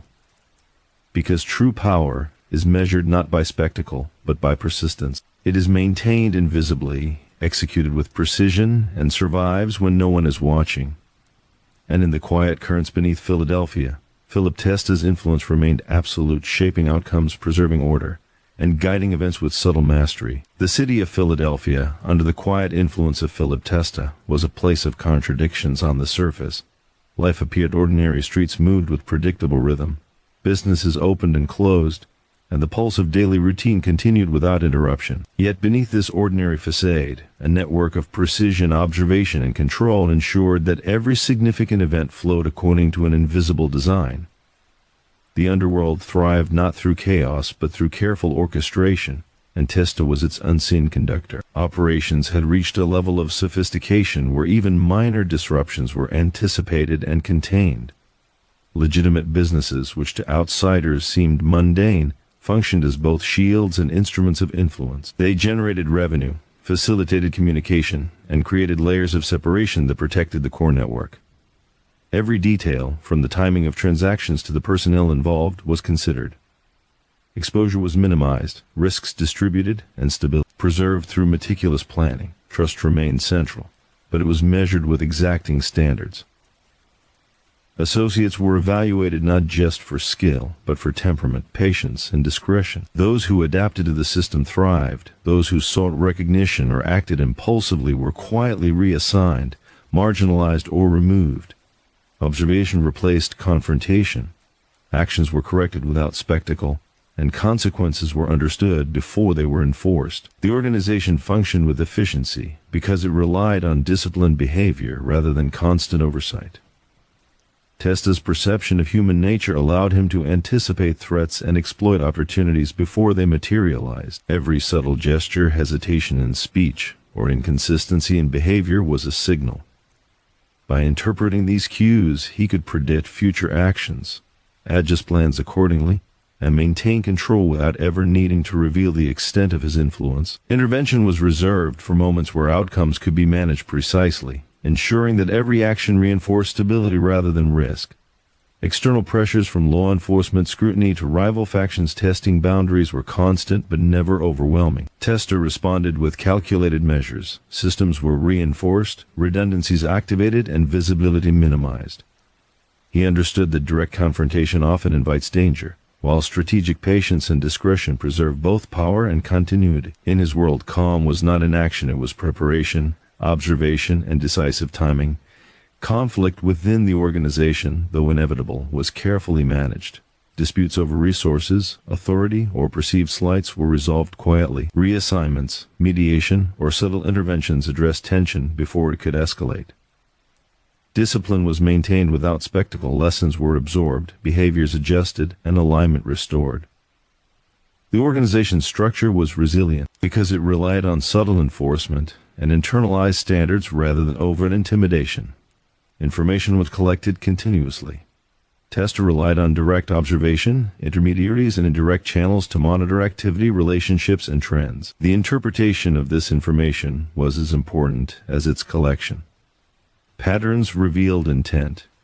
Inconsistencies indicated risk, and repeated behaviors predicted outcomes. Decisions were made with a focus on long-term stability rather than short-term reaction. Intervention occurred when the balance could be preserved or outcomes guaranteed. Even as operations grew more complex, simplicity governed management. Instructions were clear, responsibilities narrowly defined, and communication controlled. Redundancy existed but remained unobtrusive, reinforcing reliability without drawing attention. Deviations were corrected silently, preventing minor issues from destabilizing the network. Discipline, structural, behavioral, and procedural was embedded at every level. Testa's personal discipline reflected the organizational discipline he demanded. Routine, restraint, and calculated behavior minimized personal risk and reinforced control. His public appearances were deliberate yet ordinary, blending seamlessly into daily life while maintaining the perception of calm. Every movement, interaction, and decision contributed to operational stability. His composure became both a shield and a tool, projecting steadiness while concealing meticulous orchestration. Patience was a cornerstone of his strategy. He rarely acted without full understanding, allowing situations to develop while observing patterns of behavior and assessing reliability. Those who adapted to constraints demonstrated value, those who failed revealed themselves. By waiting and observing, he maintained control with minimal disruption, intervening only when outcomes could be accurately managed. The art of timing was as essential as the art of command. The city itself reflected the subtlety of his influence. Streets flowed with predictability, businesses operated smoothly, and conflicts were diffused before they escalated. To outsiders, life appeared normal, even mundane. Beneath the surface, however, every outcome was shaped, every risk mitigated, and every system reinforced. Philadelphia's daily rhythm, while seemingly ordinary, was the product of careful oversight and invisible guidance. External threats evolved, but his methods remained consistent.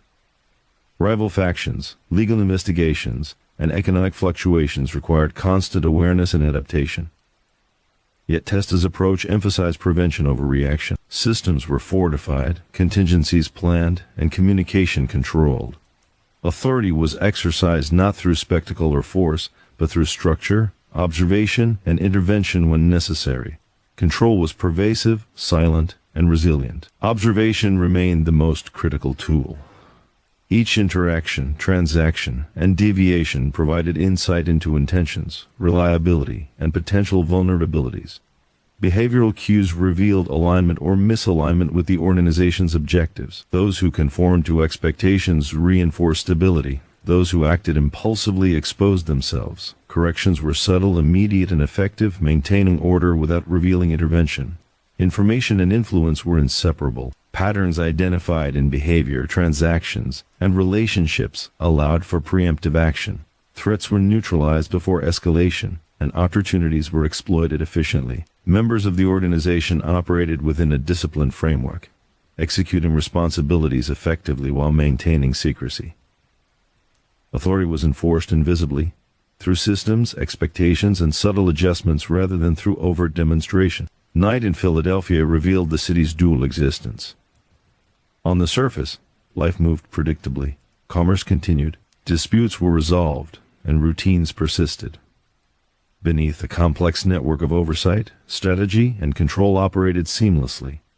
Decisions, interactions, and transactions all flowed through an invisible architecture maintained with care, discipline, and foresight. Outcomes were shaped, risks mitigated, and continuity ensured, all without drawing attention. Philip Testa's enduring strength lay in his ability to combine patience, observation, and precision. Calm and deliberate, he shaped outcomes not through fear or notoriety, but through disciplined systems and careful intervention. Influence persisted not because it was loud or visible, but because it was effective, resilient, and invisible. While others relied on displays of power, he relied on subtle control and enduring strategy. The city continued its rhythms, unaware of the careful orchestration that sustained it. Individuals, challenges, and opportunities moved through a network of influence that remained unbroken. Every adjustment, intervention, and decision contributed to a balance maintained without fanfare. Stability endured because authority was exercised quietly, consistently, and deliberately, because real power is measured not in recognition, but in persistence. It survives chaos, thrives under pressure, and endures beyond visibility. And in Philadelphia, in the unseen currents beneath everyday life, Philip Testa's influence remained absolute, guiding events, preserving order, and shaping outcomes with subtle mastery. The city's rhythm never faltered, yet beneath the surface, an intricate web of control orchestrated outcomes with precision. For Philip Testa, power had always been defined by subtlety rather than spectacle. Every interaction, every transaction, every glance carried significance. In a world where impulsive action could topple entire networks, restraint and observation were the most potent weapons. Philadelphia's underworld was not a chaotic realm of brash displays and reckless ambition. It was a realm of precision and careful alignment. Legitimate businesses provided both cover and influence, operating in tandem with clandestine operations that maintained revenue streams and reinforced authority. Every enterprise, every employee, and every relationship had a function. Testa's genius lay in seeing not just individual parts, but the system as a whole, predicting how changes in one area could reverberate across the entire network. Trust within the organization was earned and continuously tested. Loyalty alone was insufficient. Competence, discretion, and adaptability determined a person's value. Associates were observed over extended periods, their patterns of behavior noted, and their reliability evaluated. Errors were rarely punished publicly. Instead, they were addressed through subtle correction, reassignment, or recalibration. The system functioned efficiently because it relied on internalized discipline rather than fear alone. Human behavior remained a constant focus of attention. A slight hesitation in speech, an unusual gesture, or a minor inconsistency could indicate hidden intentions or disloyalty. By observing and interpreting these signals, Testa maintained control without overt intervention. Action was taken only when outcomes could be confidently managed, ensuring both stability and discretion. Patience, he knew, was as critical as authority in a landscape defined by unpredictability. External pressures ranging from law enforcement scrutiny to rival encroachments were ever present but carefully managed. Testa responded not with reactionary force but with calculated adjustment. Contingencies were in place, redundancies reinforced, and exposure minimized. Direct confrontation was avoided unless absolutely necessary, as visibility was a vulnerability and discretion remained a paramount asset. Conflict within the organization was managed quietly but decisively. Disputes over territory, resources, or perceived slights rarely required dramatic intervention. The system allowed tensions to dissipate through reassignment, negotiation, or subtle adjustments. Discipline was maintained not through fear, but through expectation, observation, and the quiet enforcement of standards. Those who could not adhere to these expectations revealed themselves without need for confrontation. Information flowed continuously through a network of observation and intermediaries. Testa collected and analyzed data with precision, seeking patterns rather than isolated anomalies. Each piece of intelligence was evaluated in context, allowing him to anticipate outcomes and preempt threats.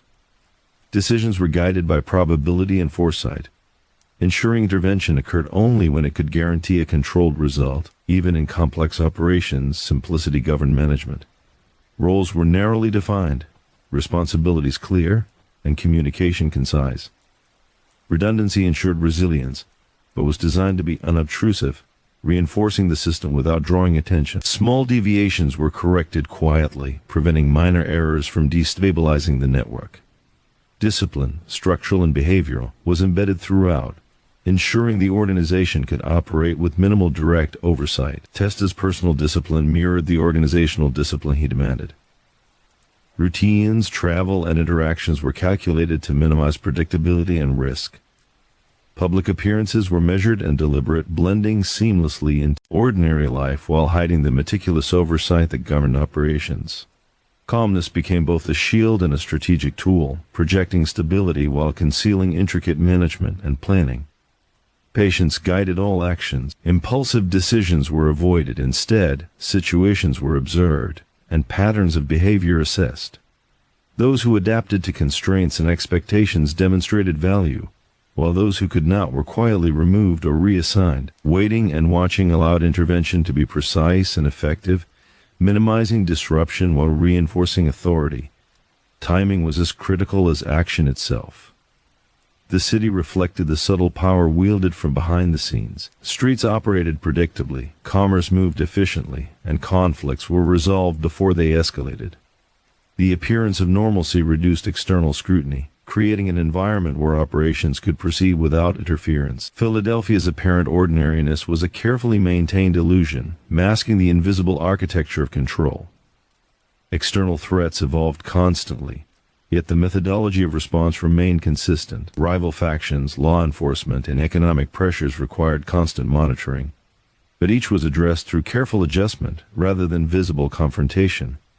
Systems, personnel, and procedures were continually refined, ensuring resilience and stability. Authority was exercised silently through structured systems and disciplined execution rather than overt demonstration. Observation remained central to control. Each interaction, transaction, and irregularity provided insight into behavior and potential risk. Patterns revealed intent, while deviations exposed vulnerabilities. Individuals who demonstrated patience, adaptability, and discretion strengthened the network. Those who did not were quietly removed or repositioned. Corrections were subtle but absolute, maintaining order without attracting attention. Information, influence intersected seamlessly. Patterns in behavior, transactions, and relationships allowed for anticipation and preemptive action. Threats were neutralized before escalation, while opportunities were exploited efficiently. The organization operated effectively because discipline, discretion, and subtle intervention guided every member's actions. Authority was exercised invisibly, through systems and expectation rather than display. Nightfall revealed the city's duality. Life above ground continued with apparent normalcy. Businesses opened and closed, people moved through streets, and routines persisted. Beneath, an intricate network of oversight and control operated continuously. Decisions, interactions, and transactions flowed through an invisible architecture, ensuring stability, mitigating risk, and shaping outcomes without public acknowledgement. Every element contributed to a balance maintained quietly but decisively. Philip Testa's strength lay in enduring authority. Calm, deliberate, and calculated, he shaped events through observation, preparation, and precise intervention. Influence was not measured by fear or notoriety, but by consistency, resilience, and effectiveness. While others relied on spectacle, his control persisted quietly, guiding outcomes and preserving order without recognition or fanfare. The city's pulse moved steadily, unaware of the careful orchestration maintaining it. Individuals came and went, conflicts arose and dissolved, and opportunities emerged.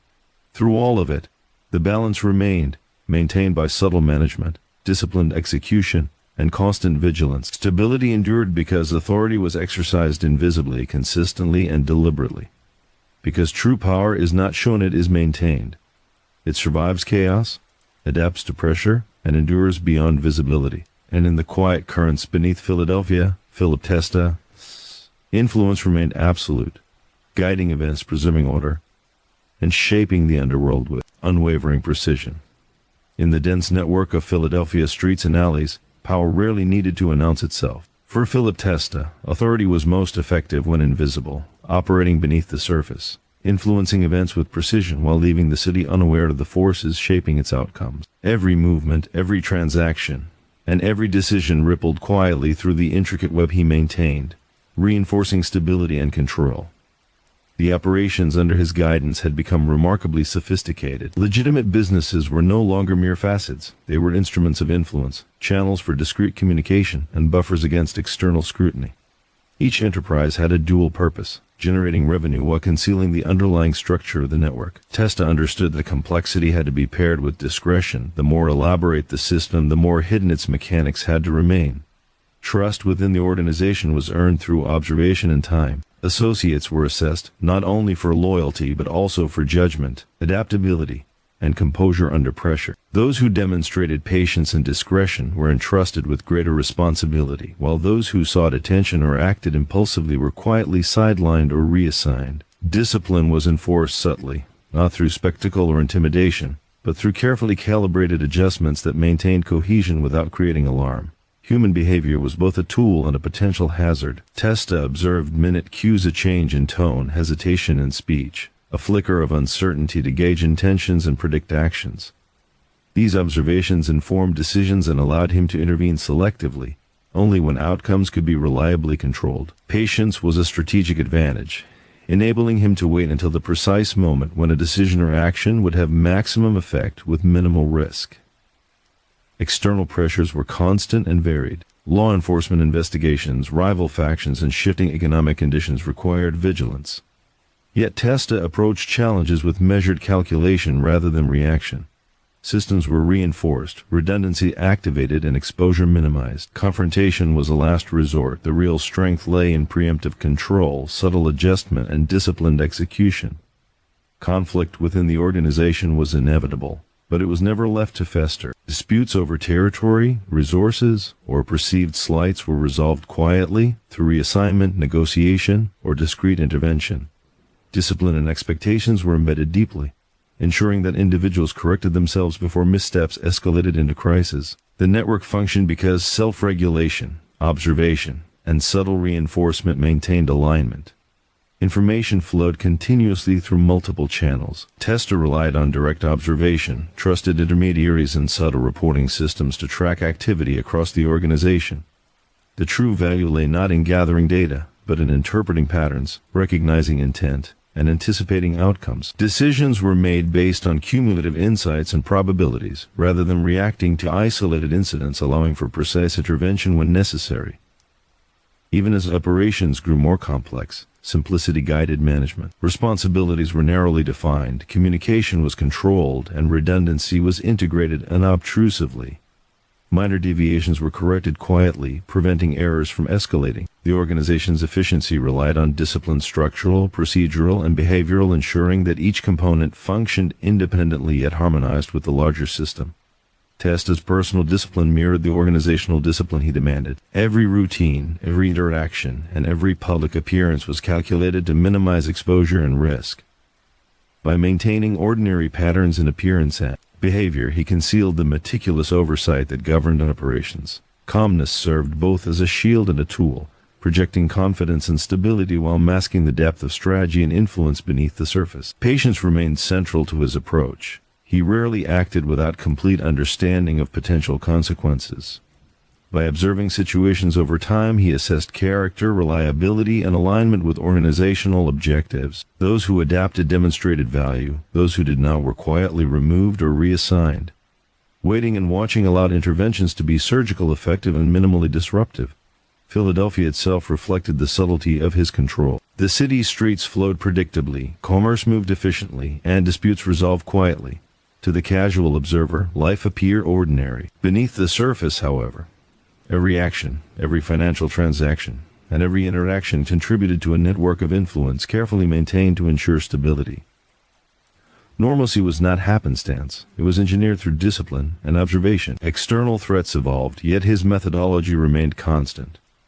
Rival factions, legal investigations, and economic shifts were addressed with adjustment, containment, and strategic intervention. Visibility was minimized, and authority was exercised quietly through structure, observation, and expectation rather than display. The organization thrived because members operated within disciplined boundaries, knowing that deviation would be quietly corrected. Observation was continuous and meticulous. Every nuance, interaction, and anomaly offered insight into intentions, risk, and alignment. Patterns of behavior informed predictions, while deviations highlighted vulnerabilities. Associates who acted with discretion reinforced stability. Those who failed were quietly repositioned or removed. Intervention was subtle, absolute, and effective, maintaining order without revealing. Information and influence converged seamlessly. Behavioral trends, financial patterns, and relational dynamics allowed for preemptive action. Threats were neutralized before escalation, and opportunities were exploited efficiently. The organization functioned with disciplined precision, its members operating within well-defined roles and expectations. Authority was exercised invisibly through the interplay of structure, discipline, and subtle intervention rather than overt demonstration. Nightfall revealed the city's dual reality. On the surface, Philadelphia moved with predictable rhythm. Businesses opened and closed, people moved along familiar paths. And life continued unremarkably. Beneath, a silent architecture of control directed outcomes, mitigated risks, and preserved stability. Every decision, every transaction, and every subtle correction reinforced an enduring equilibrium, invisible to those above. Philip Testa's power endured because it was disciplined, methodical, and silent. Calm and calculated, he shaped events through observation, preparation, and precise intervention. Influence persisted not through fear or notoriety, but through reliability, subtlety, and resilience. While others relied on spectacle or aggression, he relied on precision, patience, and enduring strategy. The city's pulse moved steadily, oblivious to the meticulous orchestration beneath its surface. Individuals came and went. Conflicts emerged and dissipated, and opportunities flowed through the network that maintained order. Stability endured because authority was exercised quietly, consistently, and with foresight, guiding the underworld with subtle mastery. Because true power is measured not in recognition, but in persistence. It survives chaos, adapts to pressure, and endures beyond visibility. And in the hidden currents beneath Philadelphia, Philip Testa's influence remained absolute, shaping outcomes, preserving order, and asserting control with unwavering precision. The undercurrent of Philadelphia's streets was alive, yet invisible to those who walked above it. For Philip Testa, power did not need to roar, it was a quiet, methodical force that guided outcomes with precision and foresight. Every decision, every transaction, and every movement of his organization was calculated to maintain stability, influence, and control, while remaining unseen. The city continued its rhythms, unaware that the delicate balance of the underworld rested on invisible hands. Testa's operations had become a complex tapestry of interlocking systems. Legitimate businesses, often assumed to be ordinary, served multiple purposes: revenue generation, protection from scrutiny, and subtle manipulation of influence. Every enterprise had a function, every employee played a role, and every transaction was carefully monitored to ensure it aligned with broader objectives. Complexity was necessary, but exposure was dangerous. The most sophisticated plans were always those that appeared the simplest to outsiders. Trust was never granted lightly. Associates were evaluated continuously for competence, discretion, and reliability. Those who demonstrated patience and loyalty were gradually entrusted with greater responsibility, while those who acted impulsively or sought recognition were quietly repositioned or removed. Mistakes were corrected subtly, ensuring the organization remained cohesive without the need for overt confrontation. Discipline, more than fear, was the force that maintained alignment and efficiency. Observation of human behavior was central to maintaining control. A shift in posture, a hesitation in speech, or a fleeting expression could reveal intentions, dissatisfaction, or hidden ambition. By reading these subtle cues, Testa could anticipate actions, mitigate risks, and capitalize on opportunities before they materialized. Intervention was always calculated. It occurred only when outcomes could be reliably influenced, ensuring that stability was maintained without disruption. External pressures were constant and multifaceted. Law enforcement, rival factions, and economic fluctuations all threatened to destabilize operations. Testa responded not with reactionary force, but with strategic adaptation. Systems were reinforced, redundancy activated, and exposure minimized. Confrontation was a tool of last resort. True power lay in anticipation, preparation, and subtle correction. Calmness was not passivity, it was control executed with precision. Conflict within the organization was inevitable, but it was contained through careful management. Disputes over territory, authority, or resources were resolved discreetly, often through reassignment, negotiation, or subtle correction. Discipline was embedded in both structure and culture, ensuring individuals understood expectations and adhered to them without constant oversight. Those who could not adjust to the system revealed themselves naturally, requiring only minimal intervention. Information was the foundation of authority. Testa relied on multiple channels: direct observation, intermediaries, and discrete reporting networks to maintain a comprehensive understanding of operations and behavior. Data alone was insufficient. Interpretation was critical. Patterns of behavior, consistency in action, and trends in communication allowed him to predict outcomes and take preemptive steps when necessary. Intervention was guided by probability, foresight, and measured judgment rather than impulse. Despite operational complexity, simplicity governed execution. Roles were narrowly defined, responsibilities clear, and communication controlled. Redundancy existed but was unobtrusive, ensuring resilience without creating unnecessary attention. Minor deviations were corrected quietly, preventing small errors from escalating into major disruption. Discipline, structural and behavioral, was embedded at every level, allowing the organization to function efficiently even without constant supervision. Testa's personal discipline mirrored the organization's. Every routine, interaction, and public appearance was calculated to minimize risk and maintain discretion. His calm, ordinary exterior concealed the intricate oversight and management occurring beneath the surface. Composure was both a shield and a strategic tool, projecting stability while masking the true extent of his influence. Even small actions were deliberate, reinforcing control over outcomes and minimizing exposure. Patience was paramount in his strategy. Decisions were made after careful observation and understanding of potential consequences. Situations were allowed to evolve naturally, offering insight into the character and reliability of associates. Those who adapted and demonstrated discretion were valued. Those who failed were quietly removed or reassigned. Intervention, when it occurred, was precise, ensuring both effectiveness and minimal disruption to the broader system. Philadelphia itself reflected the subtlety of his control. Streets moved predictably, commerce flowed efficiently, and conflicts were resolved quietly. Life appeared ordinary above ground, masking the complexity and precision of the systems operating beneath. Stability was engineered, not incidental, maintained by subtle corrections, disciplined execution, and continuous observation. Normalcy was strategic, ensuring both safety and continuity. External threats evolved constantly, but the methods of response remained consistent. Rival factions, legal investigations, and shifting economic conditions were addressed through adjustment, contained, and precise action. Authority was exercised through systems, expectation, and subtle intervention rather than overt demonstration. The organization thrived because members understood boundaries, responsibilities, and the consequences of deviation. Observation was relentless. Every interaction, every financial transaction, every movement was monitored and analyzed. Patterns revealed intent, risk, and alignment, while deviations highlighted vulnerabilities. Those who operated with discipline reinforced the network.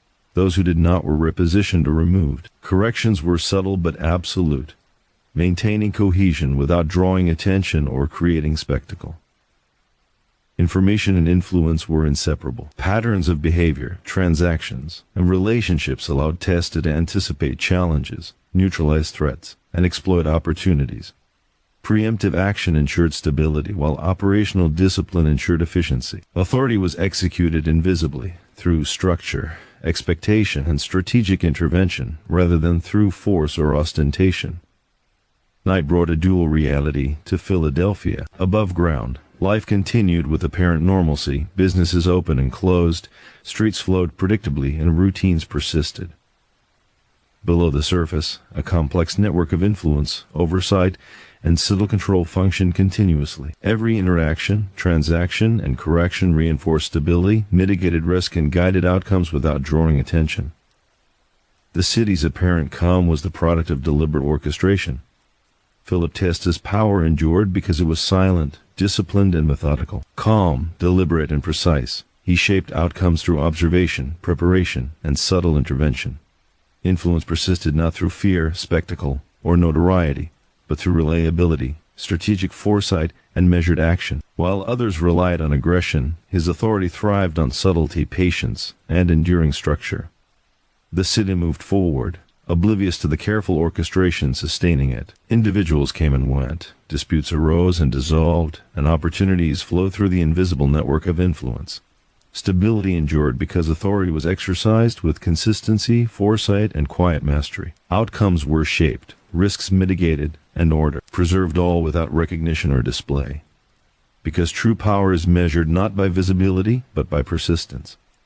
It survives chaos, adapts under pressure, and endures beyond observation. And in the hidden currents beneath Philadelphia, Philip Testa's influence remained absolute, guiding events, preserving order, and shaping the underworld with unwavering precision. Philadelphia moved with a rhythm that was invisible to most, but understood entirely by those who controlled the currents beneath its surface. For Philip Testa, authority was never about recognition or spectacle. It was a quiet, deliberate force, a network of observation and intervention that shaped outcomes without announcing itself.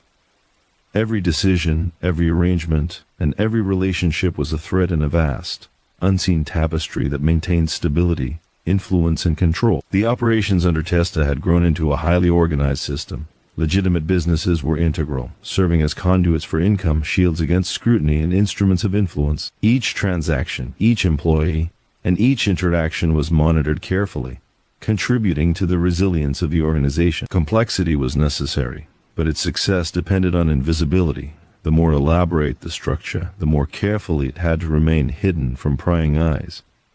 Trust was central, but it was measured and continuously tested. Associates were evaluated not only for loyalty, but for judgment, discretion, and adaptability.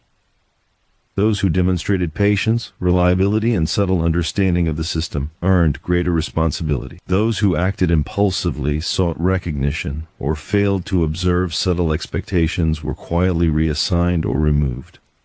Discipline was maintained through subtle correction, observation, and expectation, rather than through intimidation or public enforcement. Observation of human behavior remained a cornerstone of control.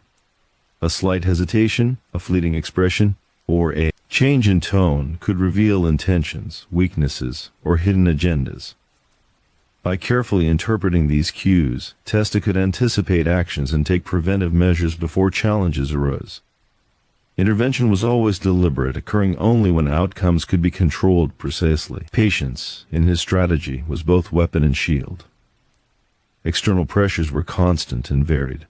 Law enforcement investigations, rival factions testing boundaries, and economic fluctuations required vigilance. Testa addressed these challenges with strategic foresight rather than reaction. Systems were reinforced, redundancies activated, and exposure minimized. Direct confrontation was a last resort. The real strength lay in anticipation, preparation, and subtle correction. Calm was not inaction, it was deliberate orchestration. Conflict within the organization was inevitable, but it was contained and managed with precision. Disputes over authority, territory, or financial arrangements were resolved discreetly, often through reassignment, negotiation, or subtle intervention. Discipline was embedded into the organization's structure, ensuring that members corrected themselves before minor deviations could escalate. Those who failed to conform revealed themselves naturally, minimizing the need for disruptive enforcement. Information was the lifeblood of Testa's control. Direct observation, intermediaries, and indirect channels provided comprehensive insight into behavior, operations, and emerging trends. Patterns revealed intent, inconsistencies highlighted risks, and repeated behaviors predicted future actions. Decisions were based on cumulative understanding and probability rather than isolated incidents, allowing for calculated and effective intervention. Despite the network's complexity, simplicity governed execution. Roles were narrowly defined, responsibilities clear, and communication controlled. Redundancy ensured reliability but remained unobtrusive, maintaining resilience without attracting attention. Minor deviations were corrected quietly, preventing small errors from growing into systemic problems.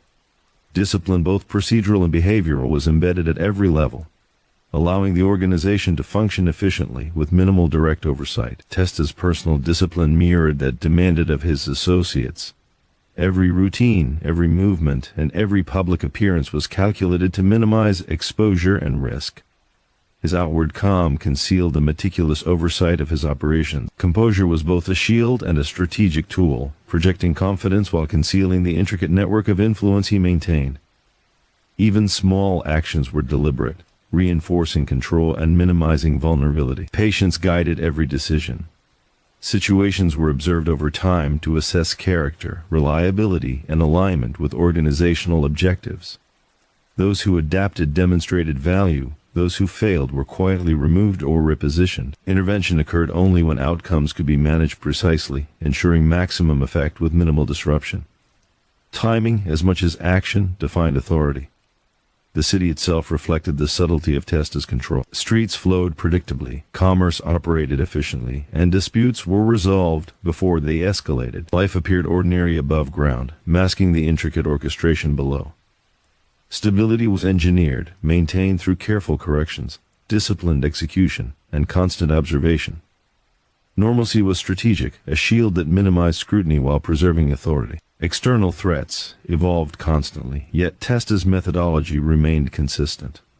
Rival factions, law enforcement, and shifting economic conditions were addressed through adaptation, containment, and precise action. Visibility was minimized, and authority was exercised silently, through structure and expectation, rather than force or spectacle.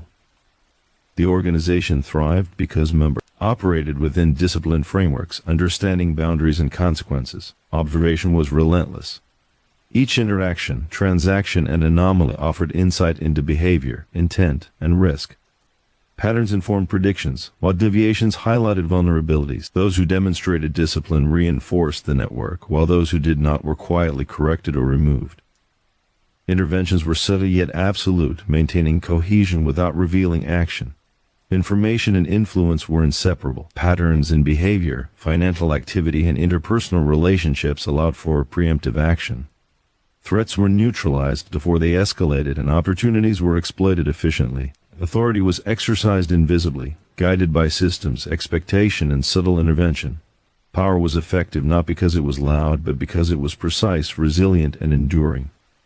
Nightfall in Philadelphia revealed the duality of the city. Above ground, life moved predictably. Streets were filled with ordinary routines, businesses operated efficiently, and the city's pulse seemed normal. Beneath the surface, a complex web of influence, observation, and subtle control guided outcomes, mitigated risks, and preserved stability.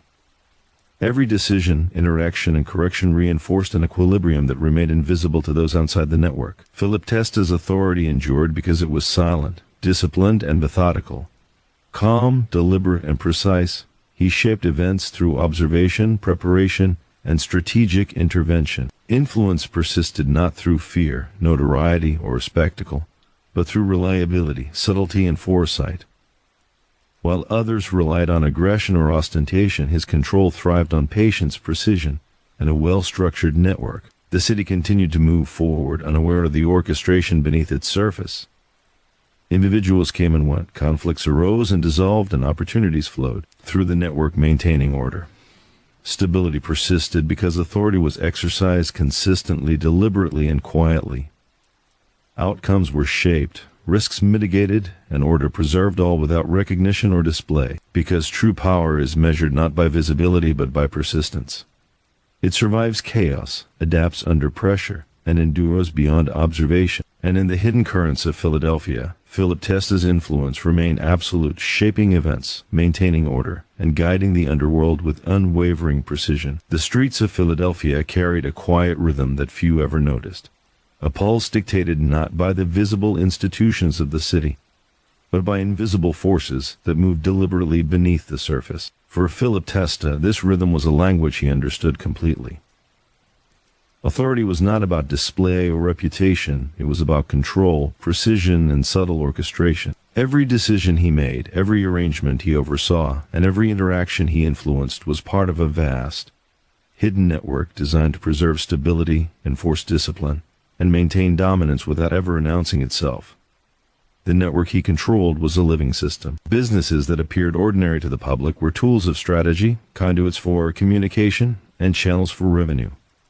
Each employee, each transaction, each partnership was calibrated to reinforce the system's resilience. Complexity existed, but it was hidden beneath simplicity.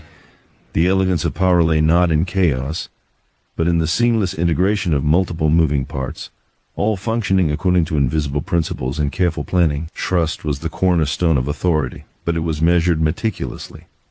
Loyalty alone was insufficient. Associates were evaluated for judgment, discretion, and adaptability. Those who demonstrated patience, reliability, and subtle understanding of operational dynamics earned increased responsibility.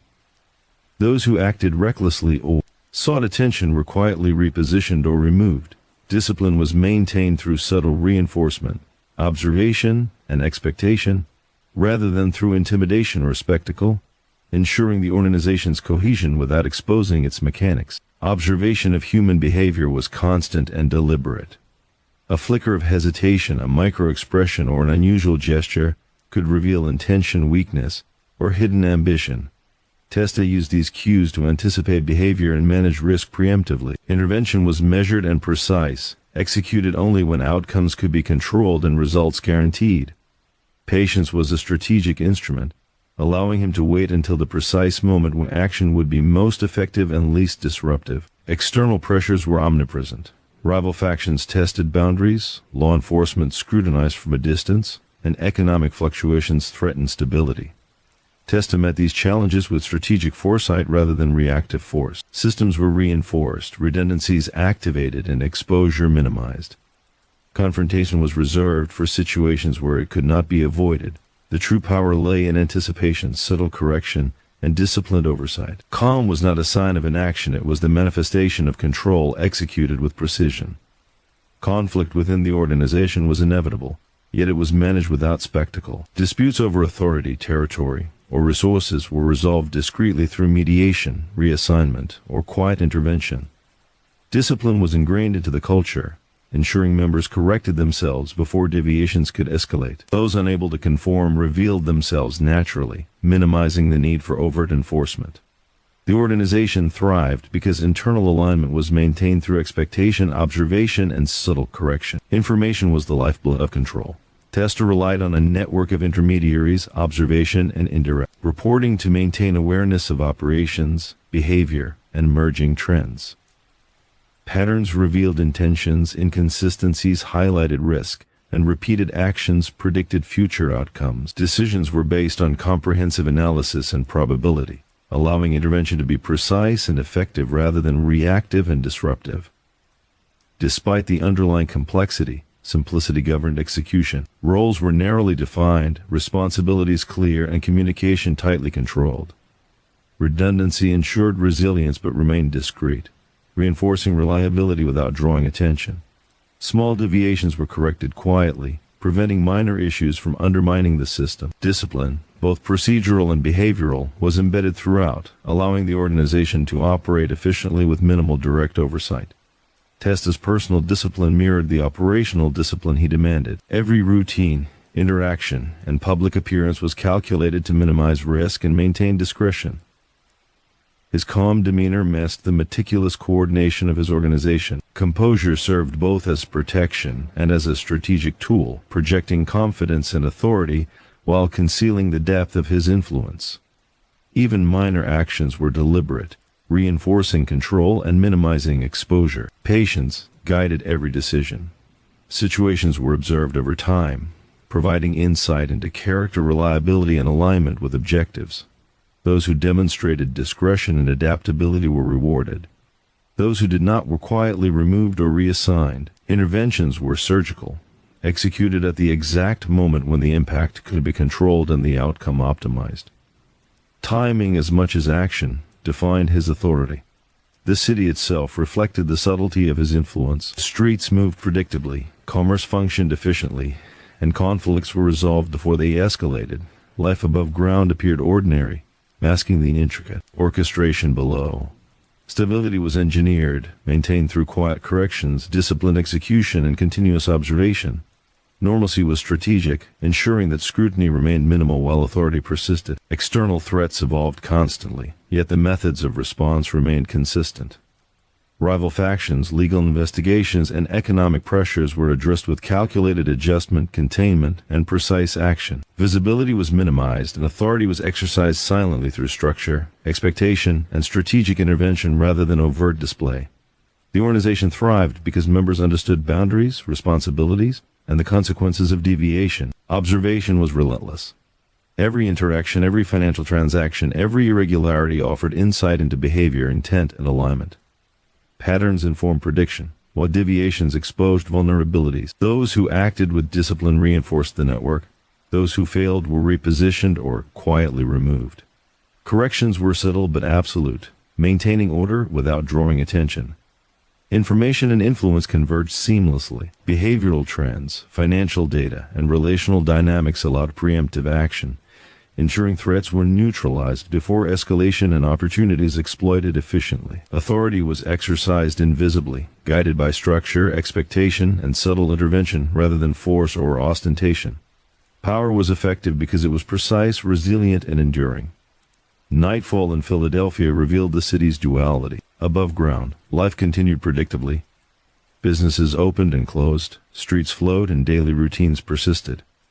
Below, a complex network of oversight and subtle influence directed outcomes, mitigated risk, and preserved stability. Every decision, transaction, and intervention reinforced an invisible equilibrium, maintaining control without attracting attention. Philip Testa's authority endured because it was disciplined, calculated, and silent. Calm, deliberate, and precise, he shaped events through observation, preparation, and strategic action. Influence persisted not through fear or spectacle, but through reliability, subtlety, and foresight. While others relied on aggression or show, he relied on precision, patience, and a resilient network. The city's pulse moved steadily, oblivious to the careful orchestration sustaining it. Individuals came and went, conflicts arose and resolved, and opportunities flowed through the invisible network maintaining order. Stability endured because authority was exercised consistently, deliberately, and quietly. Outcomes were shaped, risks mitigated, and order preserved, all without recognition or display, because true power is measured not by visibility, but by persistence. It survives chaos, adapts under pressure, and endures beyond observation. And in the hidden currents beneath Philadelphia, Philip Testa influence remained absolute, guiding events, maintaining order, and shaping the underworld with unwavering precision. The night settled over Philadelphia with an eerie calm, but beneath the surface, the city pulsed with invisible currents of power. Philip Testa had mastered the art of silent control, guiding outcomes with precision, patience, and an almost imperceptible influence. Every decision, every interaction, and every movement of the organization had been orchestrated to maintain stability, enforce discipline, and preserve authority, all while remaining unseen by the casual observer. In the underworld, visibility was vulnerability, and Testa's genius lay in remaining invisible while exerting absolute control. The network he commanded was an intricate tapestry, woven from businesses, loyal associates, and subtle influence. Legitimate enterprises acted as shields, income sources, and tools of strategic manipulation. Employees, seemingly ordinary, carried out tasks with precision, feeding into the greater system without understanding its full scope. Every financial transaction, every minor adjustment, and every interaction was a thread in a network designed to sustain resilience and dominance. Complexity existed, but only as a necessary veil. The most effective power was always hidden. Trust was earned and continuously tested. Associates were evaluated not only for loyalty but for judgment, composure, and discretion. Patience and adaptability were rewarded with responsibility. Recklessness or ambition beyond measure was quietly corrected. Mistakes were rarely punished openly. They were managed with subtlety, ensuring the organization functioned efficiently while maintaining cohesion. Discipline, ingrained and internalized, was the force that sustained alignment without the need for spectacle. Observation of human behavior remained central to Testa's strategy. Every nuance, a hesitation, a glance, a change in tone carried meaning. By interpreting these cues, he could anticipate actions, mitigate risks, and manipulate outcomes before challenges even surfaced. Intervention was never rash. It occurred only when outcomes could be controlled precisely. Patience was his weapon, allowing him to act at the optimal moment for maximum effect and minimal disruption. External pressures were relentless. Rival factions tested boundaries, law enforcement investigations loomed, and economic fluctuations threatened the balance. Testa responded with measured foresight rather than reactive force. Systems were reinforced, redundancies ensured resilience, and exposure was minimized.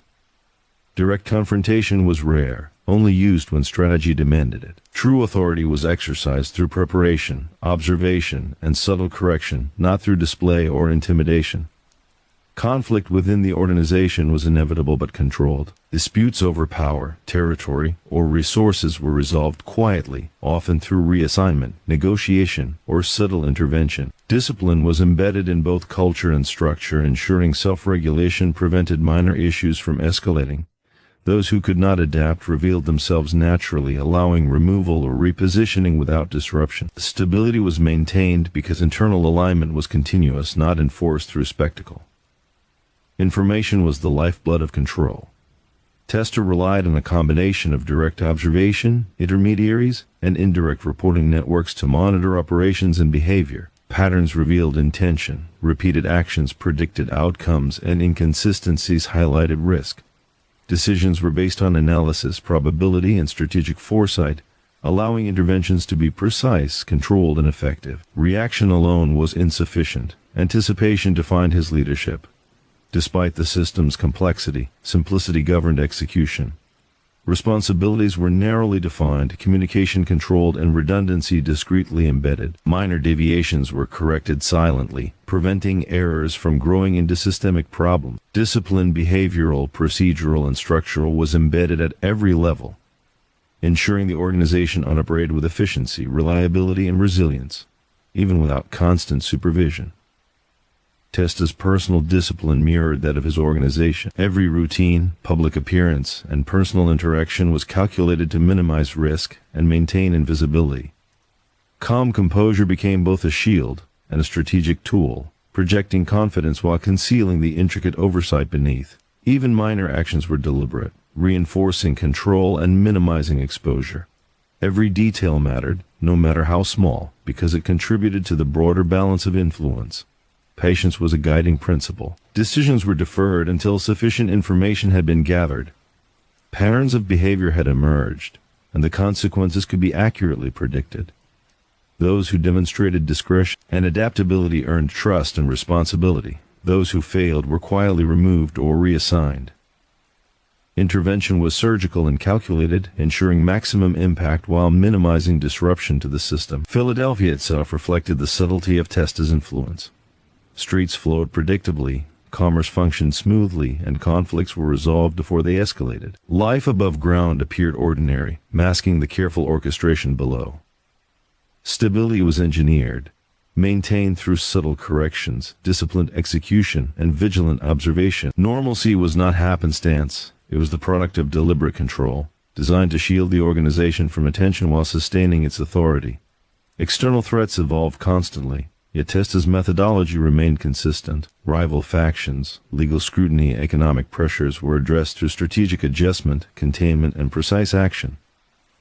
Authority was exercised invisibly, through structure, expectation, and subtle intervention rather than through spectacle or aggression. The organization thrived because members understood boundaries, roles, and consequences and operated within disciplined frameworks.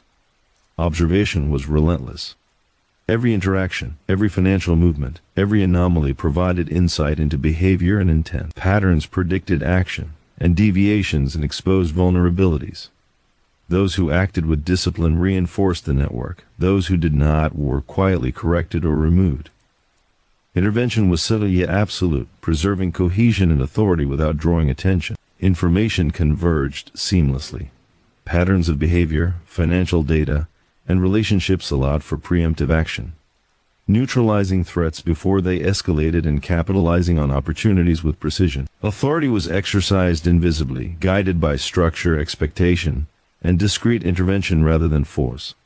True power was effective because it was precise, resilient, and enduring. Nightfall revealed the duality of the city. On the surface, life continued with predictable rhythms. Streets were busy, businesses operated as usual, and daily routines persisted. Beneath the surface, however, a silent network of oversight and control directed outcomes, mitigated risks, and preserved stability. Every decision, transaction, and subtle correction reinforced an equilibrium maintained invisibly but absolutely. Philip Testa's power endured because it was disciplined, methodical, and silent. Calm, deliberate, and precise, he shaped events through observation, preparation, and strategic intervention. Influence persisted not through fear, spectacle, or notoriety, but through reliability, subtlety, and foresight. While others relied on aggression or ostentation, his authority thrived on patience, precision, and enduring systems. The city's pulse moved steadily, unaware of the careful orchestration beneath its surface. Individuals came and went. Conflicts arose and dissolved, and opportunities flowed through the invisible network maintaining order. Stability endured because authority was exercised consistently, deliberately, and quietly. Outcomes were shaped, risks mitigated, and order preserved, all without recognition or display. Because true power is measured not by visibility but by persistence. It survives chaos, adapts to pressure, and endures beyond observation. And in the hidden currents beneath Philadelphia, Philip Testa's influence remained absolute, guiding events, maintaining order, and shaping the underworld with unwavering precision, leaving a legacy of quiet, calculated mastery that endured far beyond his presence.